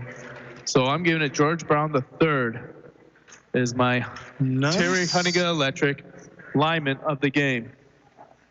Congratulations, George Brown III, your Huntington Electric lineman of the game. Moving on, it's time now for the George Johnson All-Heart Award, named in honor of Mr. Johnson, the longtime huge Rambler fan, assistant coach on Bruce Copeman's varsity basketball teams, and just a man who was emblematic of the Rambler pride and passion for Rambler athletics. Lost him last fall and sorely missed, but the George Johnson All-Heart Award given to the player who most exemplifies what George was all about. This one, in my mind, even more prestigious than the Hawkeye Player of the Game, but, you know, we got. So the All-Heart, you would think when you do this, you want to say someone that has grit, right? Sure. Resiliency. Yeah. Maybe a player that sits most of the game, but was Johnny on the spot, ready to run in there when they said go, and was ready to give all of his effort and would overcome maybe some physical limitations, but always had the right attitude, always worked hard. I'm going to give it to Jacob Bovin. All right. I like it. Jacob Bovin, congratulations. The George Johnson All-Heart Award to Mr. Bovin. Don't forget, next week, Friday, the kids take over the show as Hawkeye runs play-by-play. He'll be joined by special guest Dr. Steve Preisel, the superintendent of McBain Schools, as the McBain Ramblers play host to the Pine River Bucks here on 107.9 CDY. You said it wrong. At me. The undefeated Pine River Bucks. Yeah, it's a fair point. So 4-0 Pine River Bucks. Yes. Perhaps more shockingly, the 0-4 Beale City Aggies, 0-2 in conference play. That is a once-in-a-generation type of situation down there in Beale City to see themselves at 0-4. Lost to Manton last week, and now Pine River tonight. 24-19, I think, was the final. Lake City Trojans beat the Manton Rangers over on 107.1 The Drive, 21-7. As the Highland Conference being turned on its ear, Lake City is the only real consistent, as they remain 4-0 and 2-0 in conference play. Well, that brings us to the most exciting 15 seconds in all of broadcasting. It's what you've all been waiting for. Bated breath, on the edge of your seat. It is time for the Taylor Mechanical Hawkeye Player of the Game. Who you got? I'm giving you someone that dominated on both sides of the ball. Someone that ran the ball like a linebacker and played linebacker like a running back. He was delivering blows. He was running people over, and he was not feeling bad about it. I'm giving it to Logan Louis Vandenbos, your Hawkeye Player of the Game. I cannot disagree with that one. Vandenbos with a great game as he got into the end zone once, but was an impact player on both sides of the ball, whether leading for Gavin Seelan, setting up blocks there for Auden Ealing, who had a big game, or making his presence known on the defensive side of the ball. Logan Vandenbos absolutely had a terrific game. He is your Taylor Mechanical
LP Gas, Northern